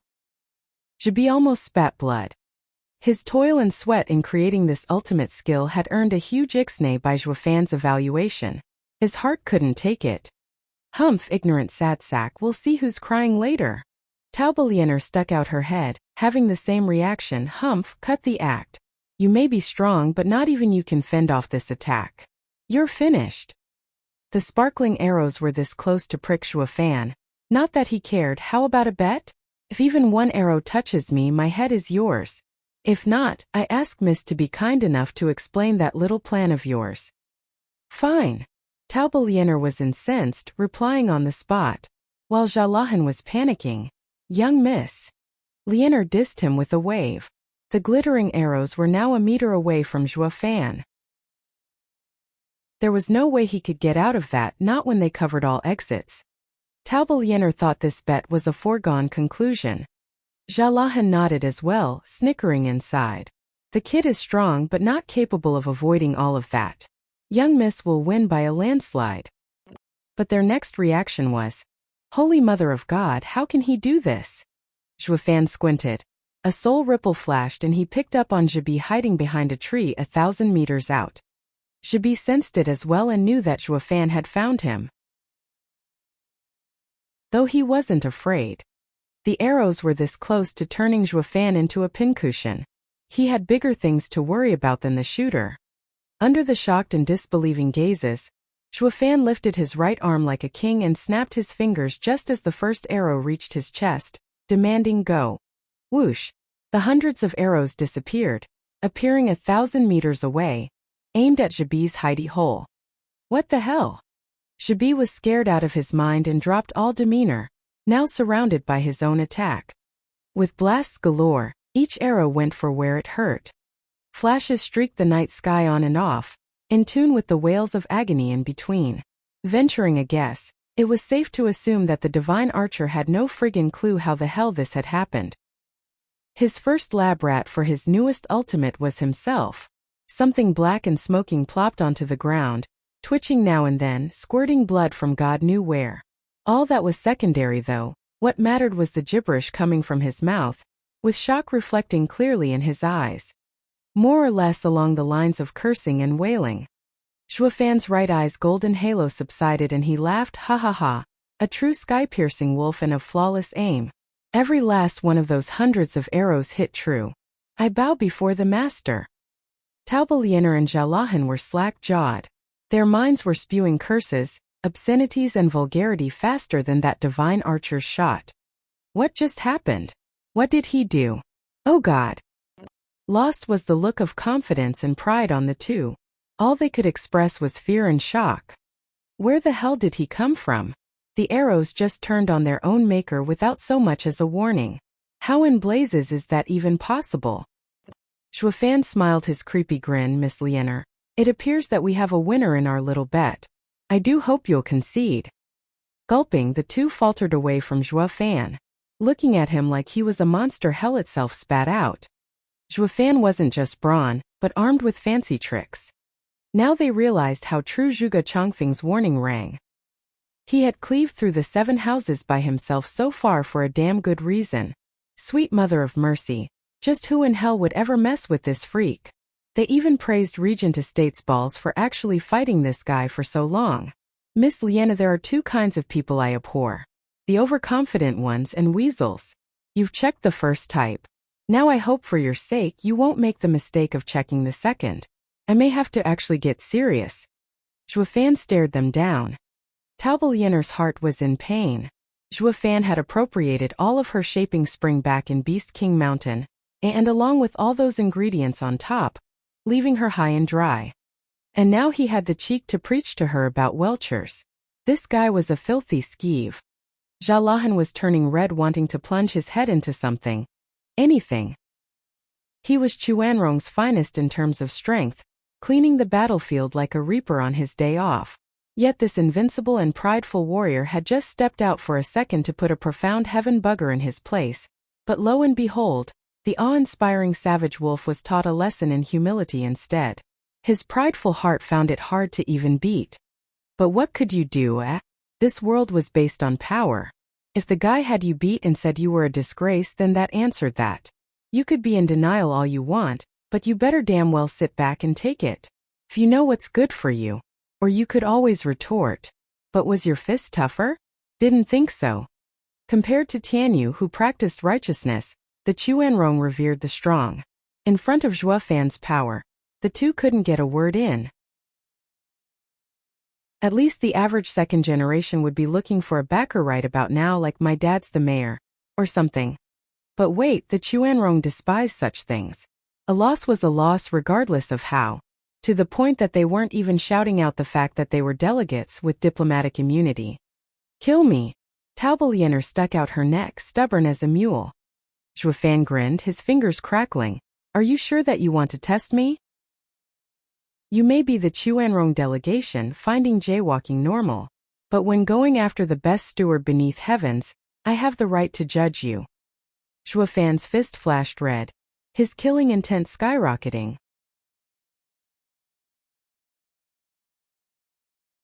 Chapter 398 Exposed. Chapter 398 Exposed. Oh, Steward Zhua, please stop. An anxious shout came as Zhuofan's bloodthirst grew and grew. Zhuge Chongfeng rushed over with some men. They're the Chuanrong delegation. No matter what they are accused of, charging them isn't so simple.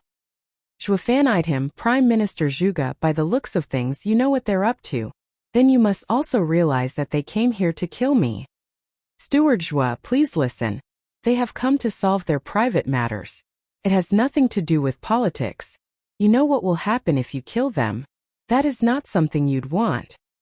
Zhuge Chongfeng knew from a mile away that Zhuofan was no saint, willing to forgive and forget.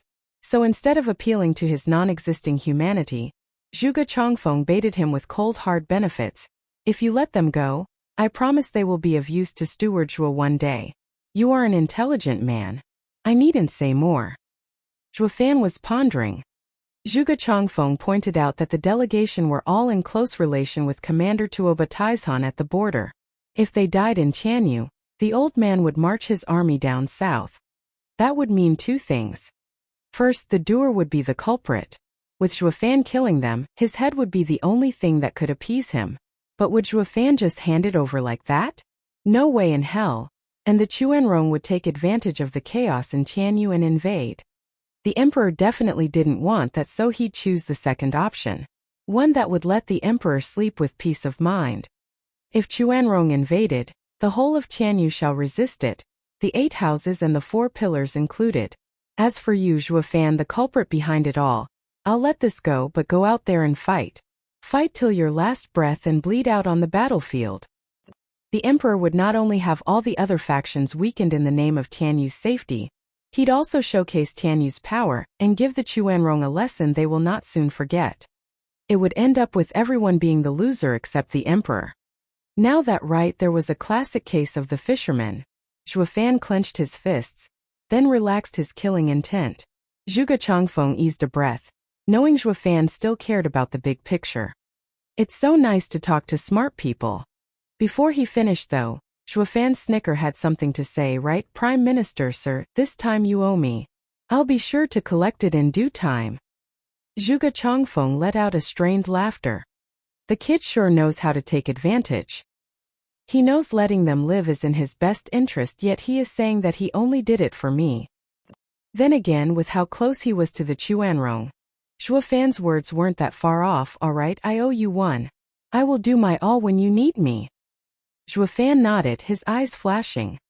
Zhuofan dumped his hostages in Zhuge Chongfeng's care, walking away like the average bystander.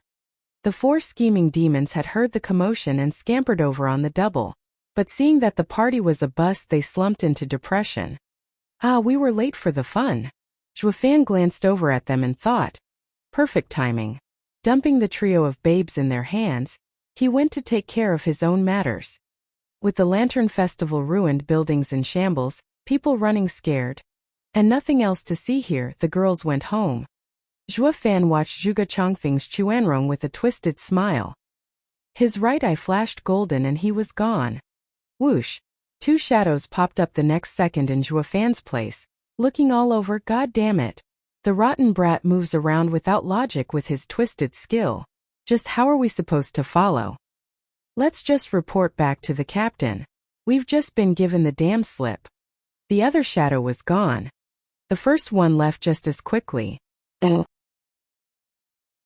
this desolate area, even though no one was in sight, the earth squirmed from time to time. 2 hours later in the garrison, Zhuge Chongfeng sported a dark look facing Tuoba Lufeng and Han Tiema. Next to him were the ashamed Taoba Lianer and Zhao Lahan with a broken arm. Something black as night rested on the bed. It was only when Lianer said that that thing was sky-piercing Wolf Shabi did they actually believe it. Being let in on the whole story, the two were left speechless. Chuanrong's brave warriors, 8 Wolf Warden's 2nd and 3rd team members, did a joint attack and were flicked back with practiced ease. And the opponent even strolled away like nothing happened. If not for Zhuge Chongfeng's timely arrival, they'd be dead by now. Tuoba Lufeng didn't set out to cast blame on the trio, but instead was overwhelmed by the cruel affair. Zhuofan was an abomination. Zhuge Chongfeng sighed. I warned you not to step on his toes. And yet you. Forgive us, Prime Minister Zhuge. I failed in teaching my sister. I will make sure this never happens again.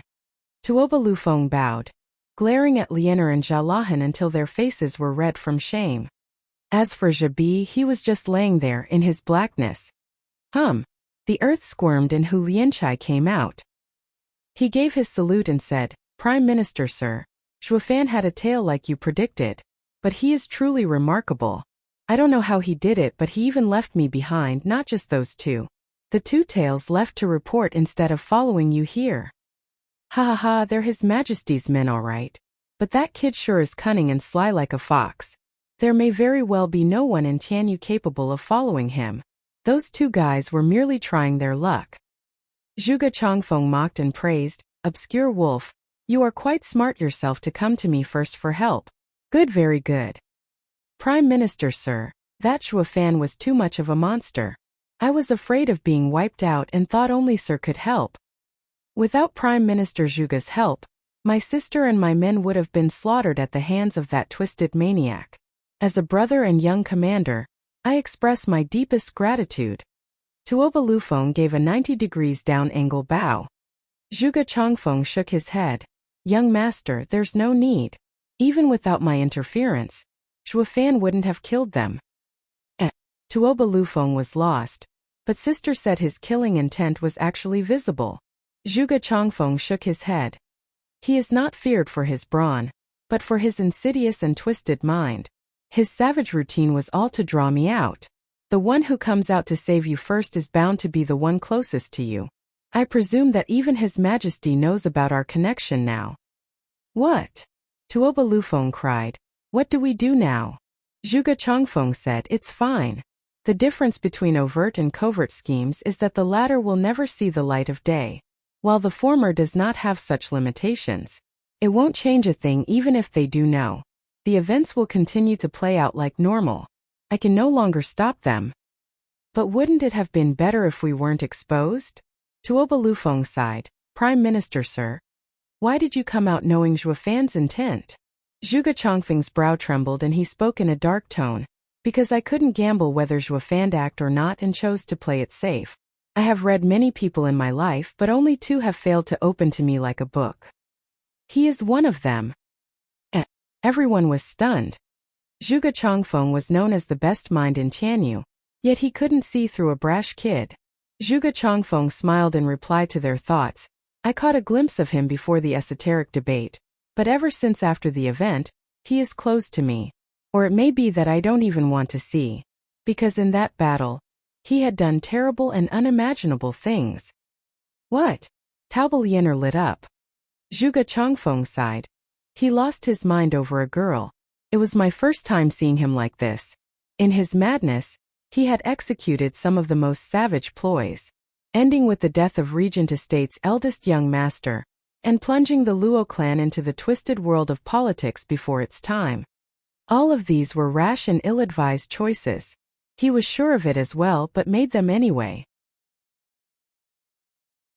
From that moment, unwanted contriver could no longer read him, and I do not dare fathom his train of thoughts. No one can grasp when he's going to snap or play it cool." Zhuge Changfeng took a deep breath. "You now know why I exposed myself and why I had to save you. It is impossible for me to tell if his actions are driven by lunacy or insidious lull." Han Tiama and the rest sighed, scared by a man who was too unbalanced or unreadable to guess what his next action would be. Meanwhile, Zhuofan went to a tea house to meet with a black robe. Chapter 399 Sensitive Talk. Chapter 399 Sensitive Talk. January 1st, 2022. Zhuofan used discerning field to scan for any nosy neighbors. Only then did he walk into the tea house and sat across from the black robe. "Who knew this day would come when you'd ask me out?" The black robe kept his hood low, hiding his features. Zhuofan smiled. "We're all old friends in a way. Chatting around a cup of tea after so long is pretty normal." "Humph, cut the act. You know it well enough that our grudge can't be mitigated. We never had any friendly chats." The black robe sipped his tea, his words cold. Zhuofan giggled. "Well, looky here, how you've improved. Think I can't snap your head right here, right now?" "Yes, I do. The man shook his head. You would have long killed me by now otherwise. I am not your match. But since I've answered your invitation, I'm sure you didn't come here just to finish me off. Zhuofan grinned. I see you've done some growing up over the past years. Not just a conniving mentality but nerves too, just like that old demon back in the day. Shuddering, the black robe's grip on the teacup tensed, yet he continued sipping the green tea. I'll keep it nice and simple. The report I have from my house's spies puts you in a precarious position, at a crossroad. And have you come to threaten me with it? The black robe's cold tone cut Zhuofan off. Humph, see how much good will that do? My two employers agree on my choice. You won't be using that on me anytime soon. You've pegged me all wrong. I didn't come here to threaten you, instead just to talk. If you're interested, Zhuofan stared hard at him, how about a three-way crossroad? Mind considering taking a step towards the Luo clan as well? Shuddering, the man cried in disbelief, what did you say? I think I was clear enough. Zhuofan chuckled. A sly person always has a fallback. Why not get one extra? For you it comes with no downsides. Don't tell me you haven't been considering it? You're insane. We're enemies. The black robe roared, slapping the table. I'll never help you. Zhuofan mocked, you're so outdated. Very. This will probably be the highest you can go. What did you say? Nothing really. Before the esoteric debate I met Zhuge Chongfeng and talked. He asked me, I and Lung Wuchang scheme for our own personal gains, so why do you stay a mere steward to a rundown third-rate clan? My answer was simple. My ambitions go beyond his. Zhuofan's eyes flashed with malice. The way I see it, be it some unwanted contriver or the greatest mind of this empire, I will always be better. As for you, you're not even at their level. Your scope is tiny. Shuddering, the black robe dazed out. His mind drifted. Zhuofan just sat there waiting. He sighed at one point and stood up. I see that you still don't understand. Never mind then, I don't have the time to wait for you to catch up. One moment. The man stopped him and said, Tianyu is on the brink of anarchy. What promises do I have that your Luo clan will come out on top? If I were to say because yours truly is around, Luo clan will have the last laugh, you probably won't believe me, so? Grinning, Zhuofan said, I will let you stay at the three-way crossroad. You will have the luxury to pick the winning side. The man replied after a pause, You don't expect me to burn the other two bridges to take yours, do you? Of course not. You're no fool and won't do it even if I tell you to. Everyone is selfish. If the Luo clan falls, you still have the other two, right? Zhuofan had an uncanny smile, like a nice uncle handing candy to children. The black robe nodded. If there are no conflicts of interest, I am open to cooperation. Splendid. It can't be simpler. I won't need you to do something hard anyway. Just do this at the right time and you're in. Zhuofan whispered in his ear. The black robe froze, then watched him stunned. Have you lost it? Literally everyone is trying to do anything to not take that wretched and doomed fate. Yet you want to jump right in and be the center of it all? Who do you think you are, Gu Santong? Shrugging, Zhuofan said, What else can I do? Everyone is out to get me. Well, someone's gotta do it. The man held his gaze, then nodded, praising, Now I understand how you've climbed so far. To others you are ruthless, but a savage to yourself. From what you want of me I can guess this much. Zhuofan is Zhuofan, specialized in turning the world upside down. Haha, please, I'm blushing. Then to our healthy relationship. Zhuofan put his hand out with a smile. The black robe grabbed it with a clap and left into the night. Zhuofan grinned before leaving as well. Meanwhile, in a refined pavilion, Lung Wuchang was enjoying some fine wine in peace and quiet. A pop sounded and there came Zhuofan, out of the blue. Lung Wuchang wasn't fazed in the least. He even offered him a drink and a smile. Steward Zhua, it's been a while. What could have brought upon this invitation? Ha ha ha. A scheming mastermind like Sir Lung can't take a gander? Zhuofan giggled. Lung Wuchang shook his head, enjoying the wine. Ha ha ha, I may venture one on the rest of the masses, but when it comes to Steward Zhua's treachery, since the esoteric debate, I have stopped taking wild guesses. I ask that you be plain. I shall be terse then. I have invited sir for a simple question. Go on. Lung Wuchang waved casually. Sir Lung, what do you wish to accomplish by staying in the Regent estate for all these years? Did you grasp it? Zhuo Fan asked. Lung Wuchang's cup shook, his reply bitter. Steward Zhuo, don't patronize me, please. I was on the brink of taking it for myself, but then you came along and all my plans went up in smoke. Can you blame me? If it weren't me, then Prime Minister Zhuge. If not Prime Minister Zhuge, the still tough emperor. Fine, just say your piece. Lung Wuchang grew impatient.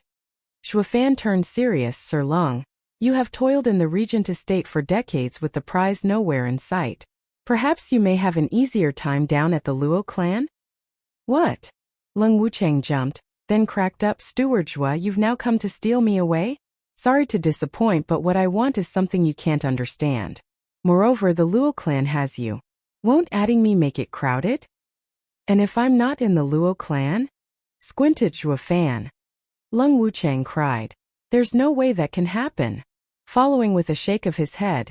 If Steward Zhuo is out of the Luo clan, that house will fall apart. There'll be no point. Ha, since I plan on leaving, I will make sure to get everything ready and not let it scatter in the wind. To complete my project, I need the help of someone. Zhuo Fan spoke heavily. Sir Lung, Prime Minister Zhuge once said that you and him are the right hand of leaders, but each with their own agenda. I do not know what Prime Minister Zhuge's aim is, but I do have a theory about yours.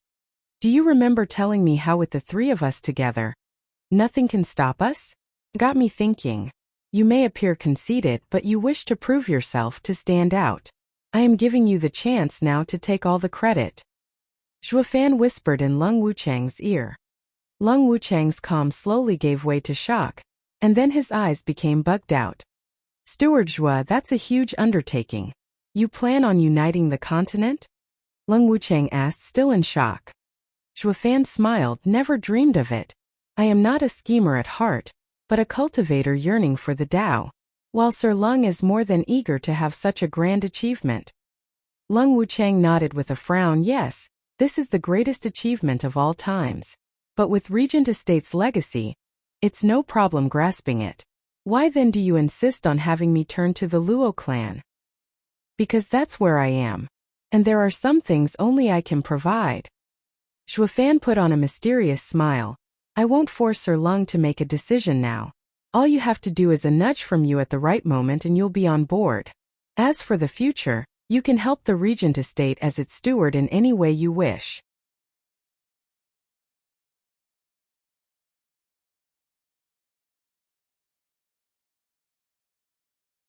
The two princes jumped to conclusions on the spot.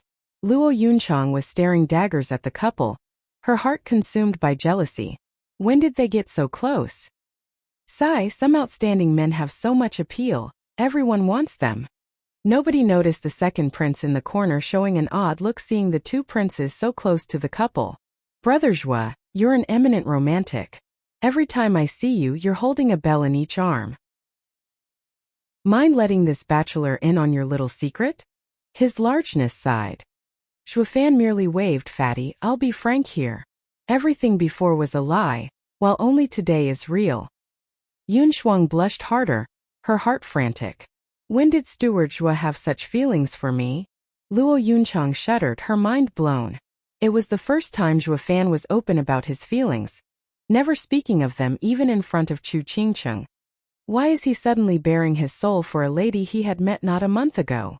Is it because she bears a striking resemblance to Ninger? Luo Yunchang felt bitter as the crown prince laughed. Congratulations, Steward Zhuo. Holy maiden and a hero make for a match made in heaven, ha ha. Zhuo Fan held his head high with a confident smile. Yun Shuang was already riper than a tomato, lowering her head in confusion. She still didn't understand what had just happened. When did I and Steward Zhuo become an item? Please this way. The crown prince flourished. Zhuo Fan led Yun Shuang in front, entering the grand hall. He noticed the other houses and Zhuge Chongfeng and Duguzhantian were all there. Even the Chuanrong delegation was present. Glancing at the still pale Jalahan and Jibi, Zhuo Fan put on a savage smile, bringing out the fear in their eyes. Han Tianma and Tuoba Lufeng scanned him, getting shocked by the second. It was hard to fathom how a young man like Zhuofan possessed such godlike power. He had to be taken out yesterday. The problem was finding the means to carry this act out. Steward Zhua, a new fling I see. An odd voice jarred Zhuofan's eardrums. It was Drifting Flowers Edifice's peony overseer.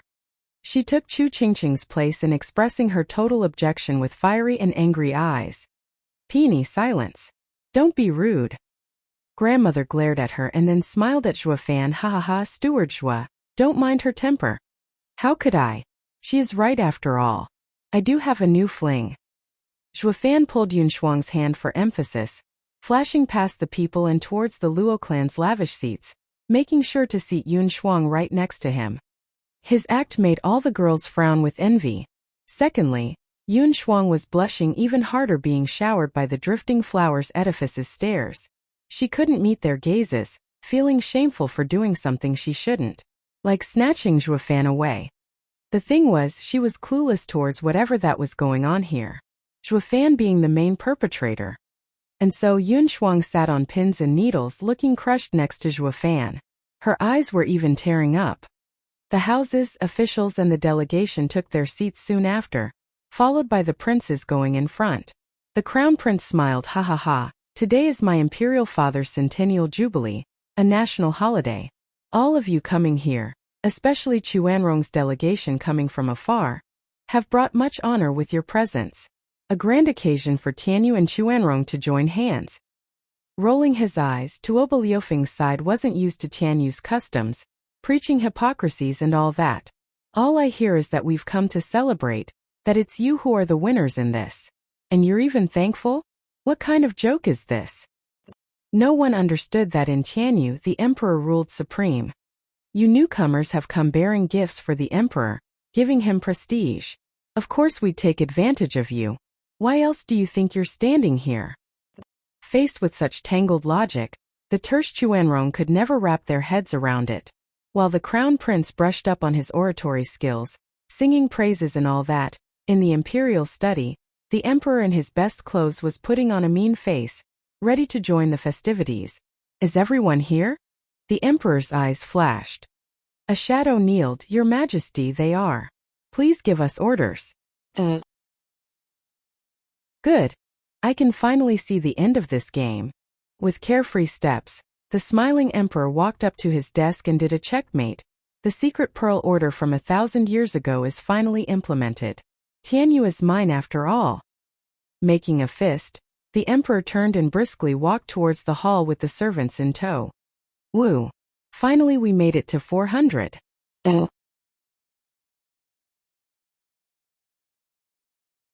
Chapter 401 Lands of Our Nation. Chapter 401 Lands of Our Nation. Oh, His Majesty has arrived. The sharp voice announced. The emperor in his dragon robe walked through the center of the hall with large confident steps, followed by dozens of guards. The princes stepped aside in a respectful bow.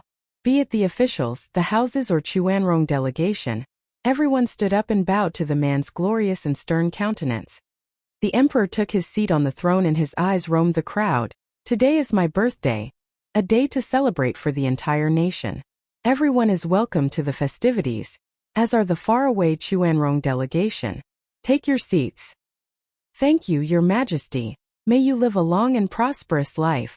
Everyone bowed again before sitting. The crown prince came before the emperor with a salute and a bow. The entire empire is in jubilation of your anniversary, imperial father. I have also prepared a special gift for this unique occasion. May your majesty live a long and prosperous life. Oh, crown prince has always been wise. I would like to see this gift. It must be a truly remarkable item, ha ha. The emperor laughed. Bring it forth. Two servants lifted a painting and unveiled it before the crowd. Masterstrokes of the pen, a poignant ink smell and flamboyant writing were presented. The painting showed lofty mountains and vibrant rivers, so vivid they could practically jump out of the paper. In the right corner was written Danqing Shan in bold strokes. Tuoba Lufeng cried out, "Is that Mad Painter Shang, the best in the western lands, the lands of our nation masterpiece?" Correct, young Master Tauba has a good eye. It is indeed one of Senior's rare heirlooms, lands of our nation. Crown Prince grinned, looking at the guests in pride. Zhuofan didn't get it. What was so great about some brushwork? In a world where might made one right, what was an egghead painter supposed to be worth? He would soon find out though just how valuable and shocking this painting was.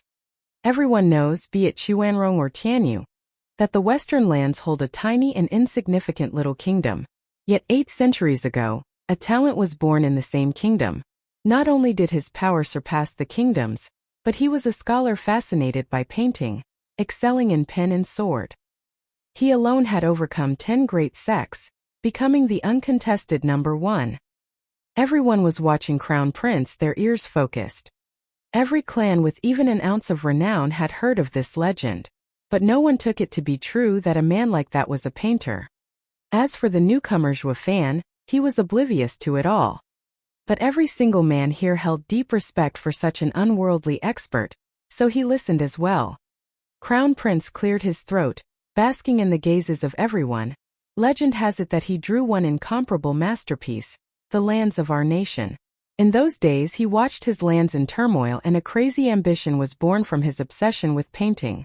And anyone who brings this painting to him will have their dearest wish fulfilled, even helping them establish their own nation.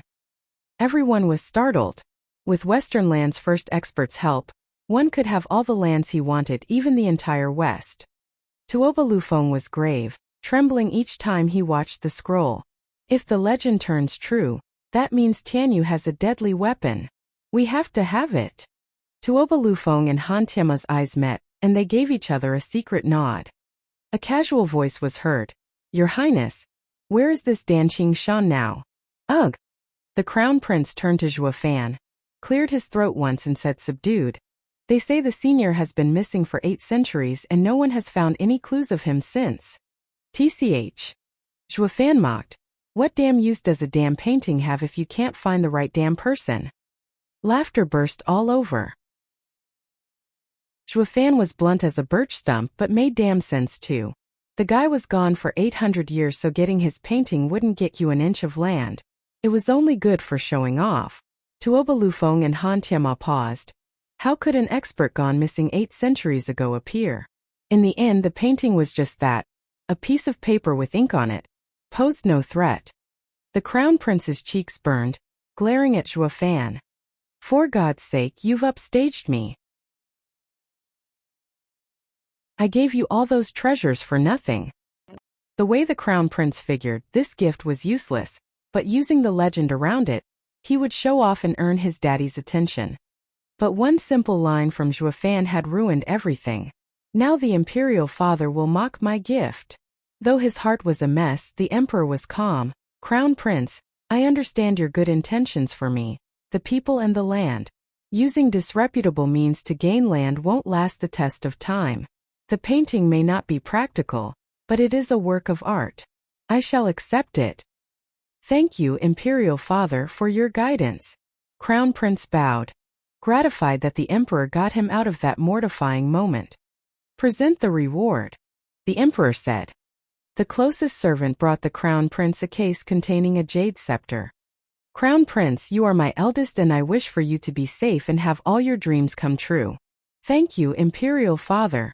Crown Prince made a deep bow, touched to the core. Zhuofan mocked. How touched can you be when a lame scepter won't even get you a mountain? It was the second prince's turn to come forth. May Imperial Father be as content as the sea, your rule as long as the mountains. This gift of mine is a token of my appreciation and sincerity. His hand flashed and a 9-foot-long heaven-drawn halberd smashed the ground, shaking the feast. The guards' response was quick in posing themselves before the emperor. Only at his casual wave did they withdraw. Child, what? The emperor's beard shook, sighing inside. My second son has always been filled with valor, yet not an ounce of propriety. Second prince proudly declared. Imperial Father, this is heaven-piercing cloud halberd. An 8th grade spiritual weapon. A rare find that I have toiled much to bring to you. Be that as it may, what am I to do with this toy, son? The emperor's pained voice came.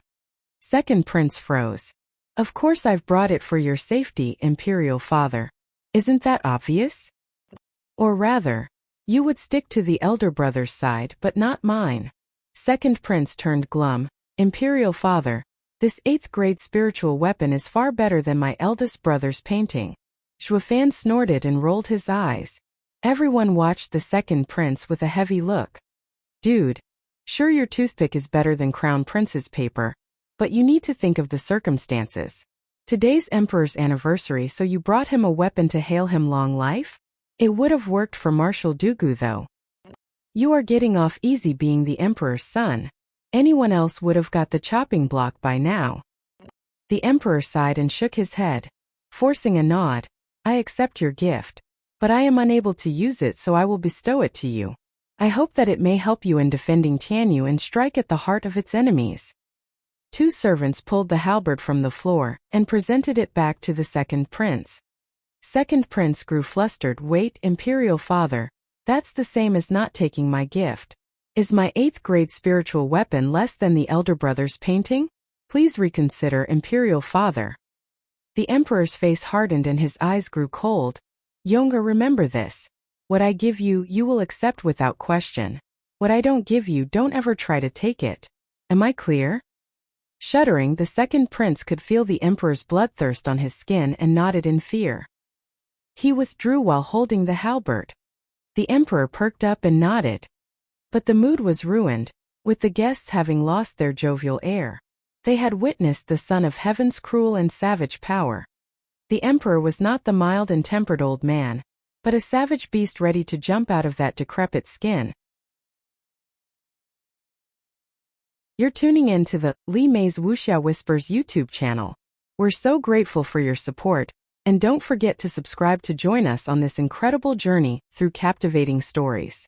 Your generosity through donations truly makes a world of difference, as it's the primary source of revenue that allows me to expand and enhance this channel for you. Thank you from the bottom of my heart for being a part of this adventure.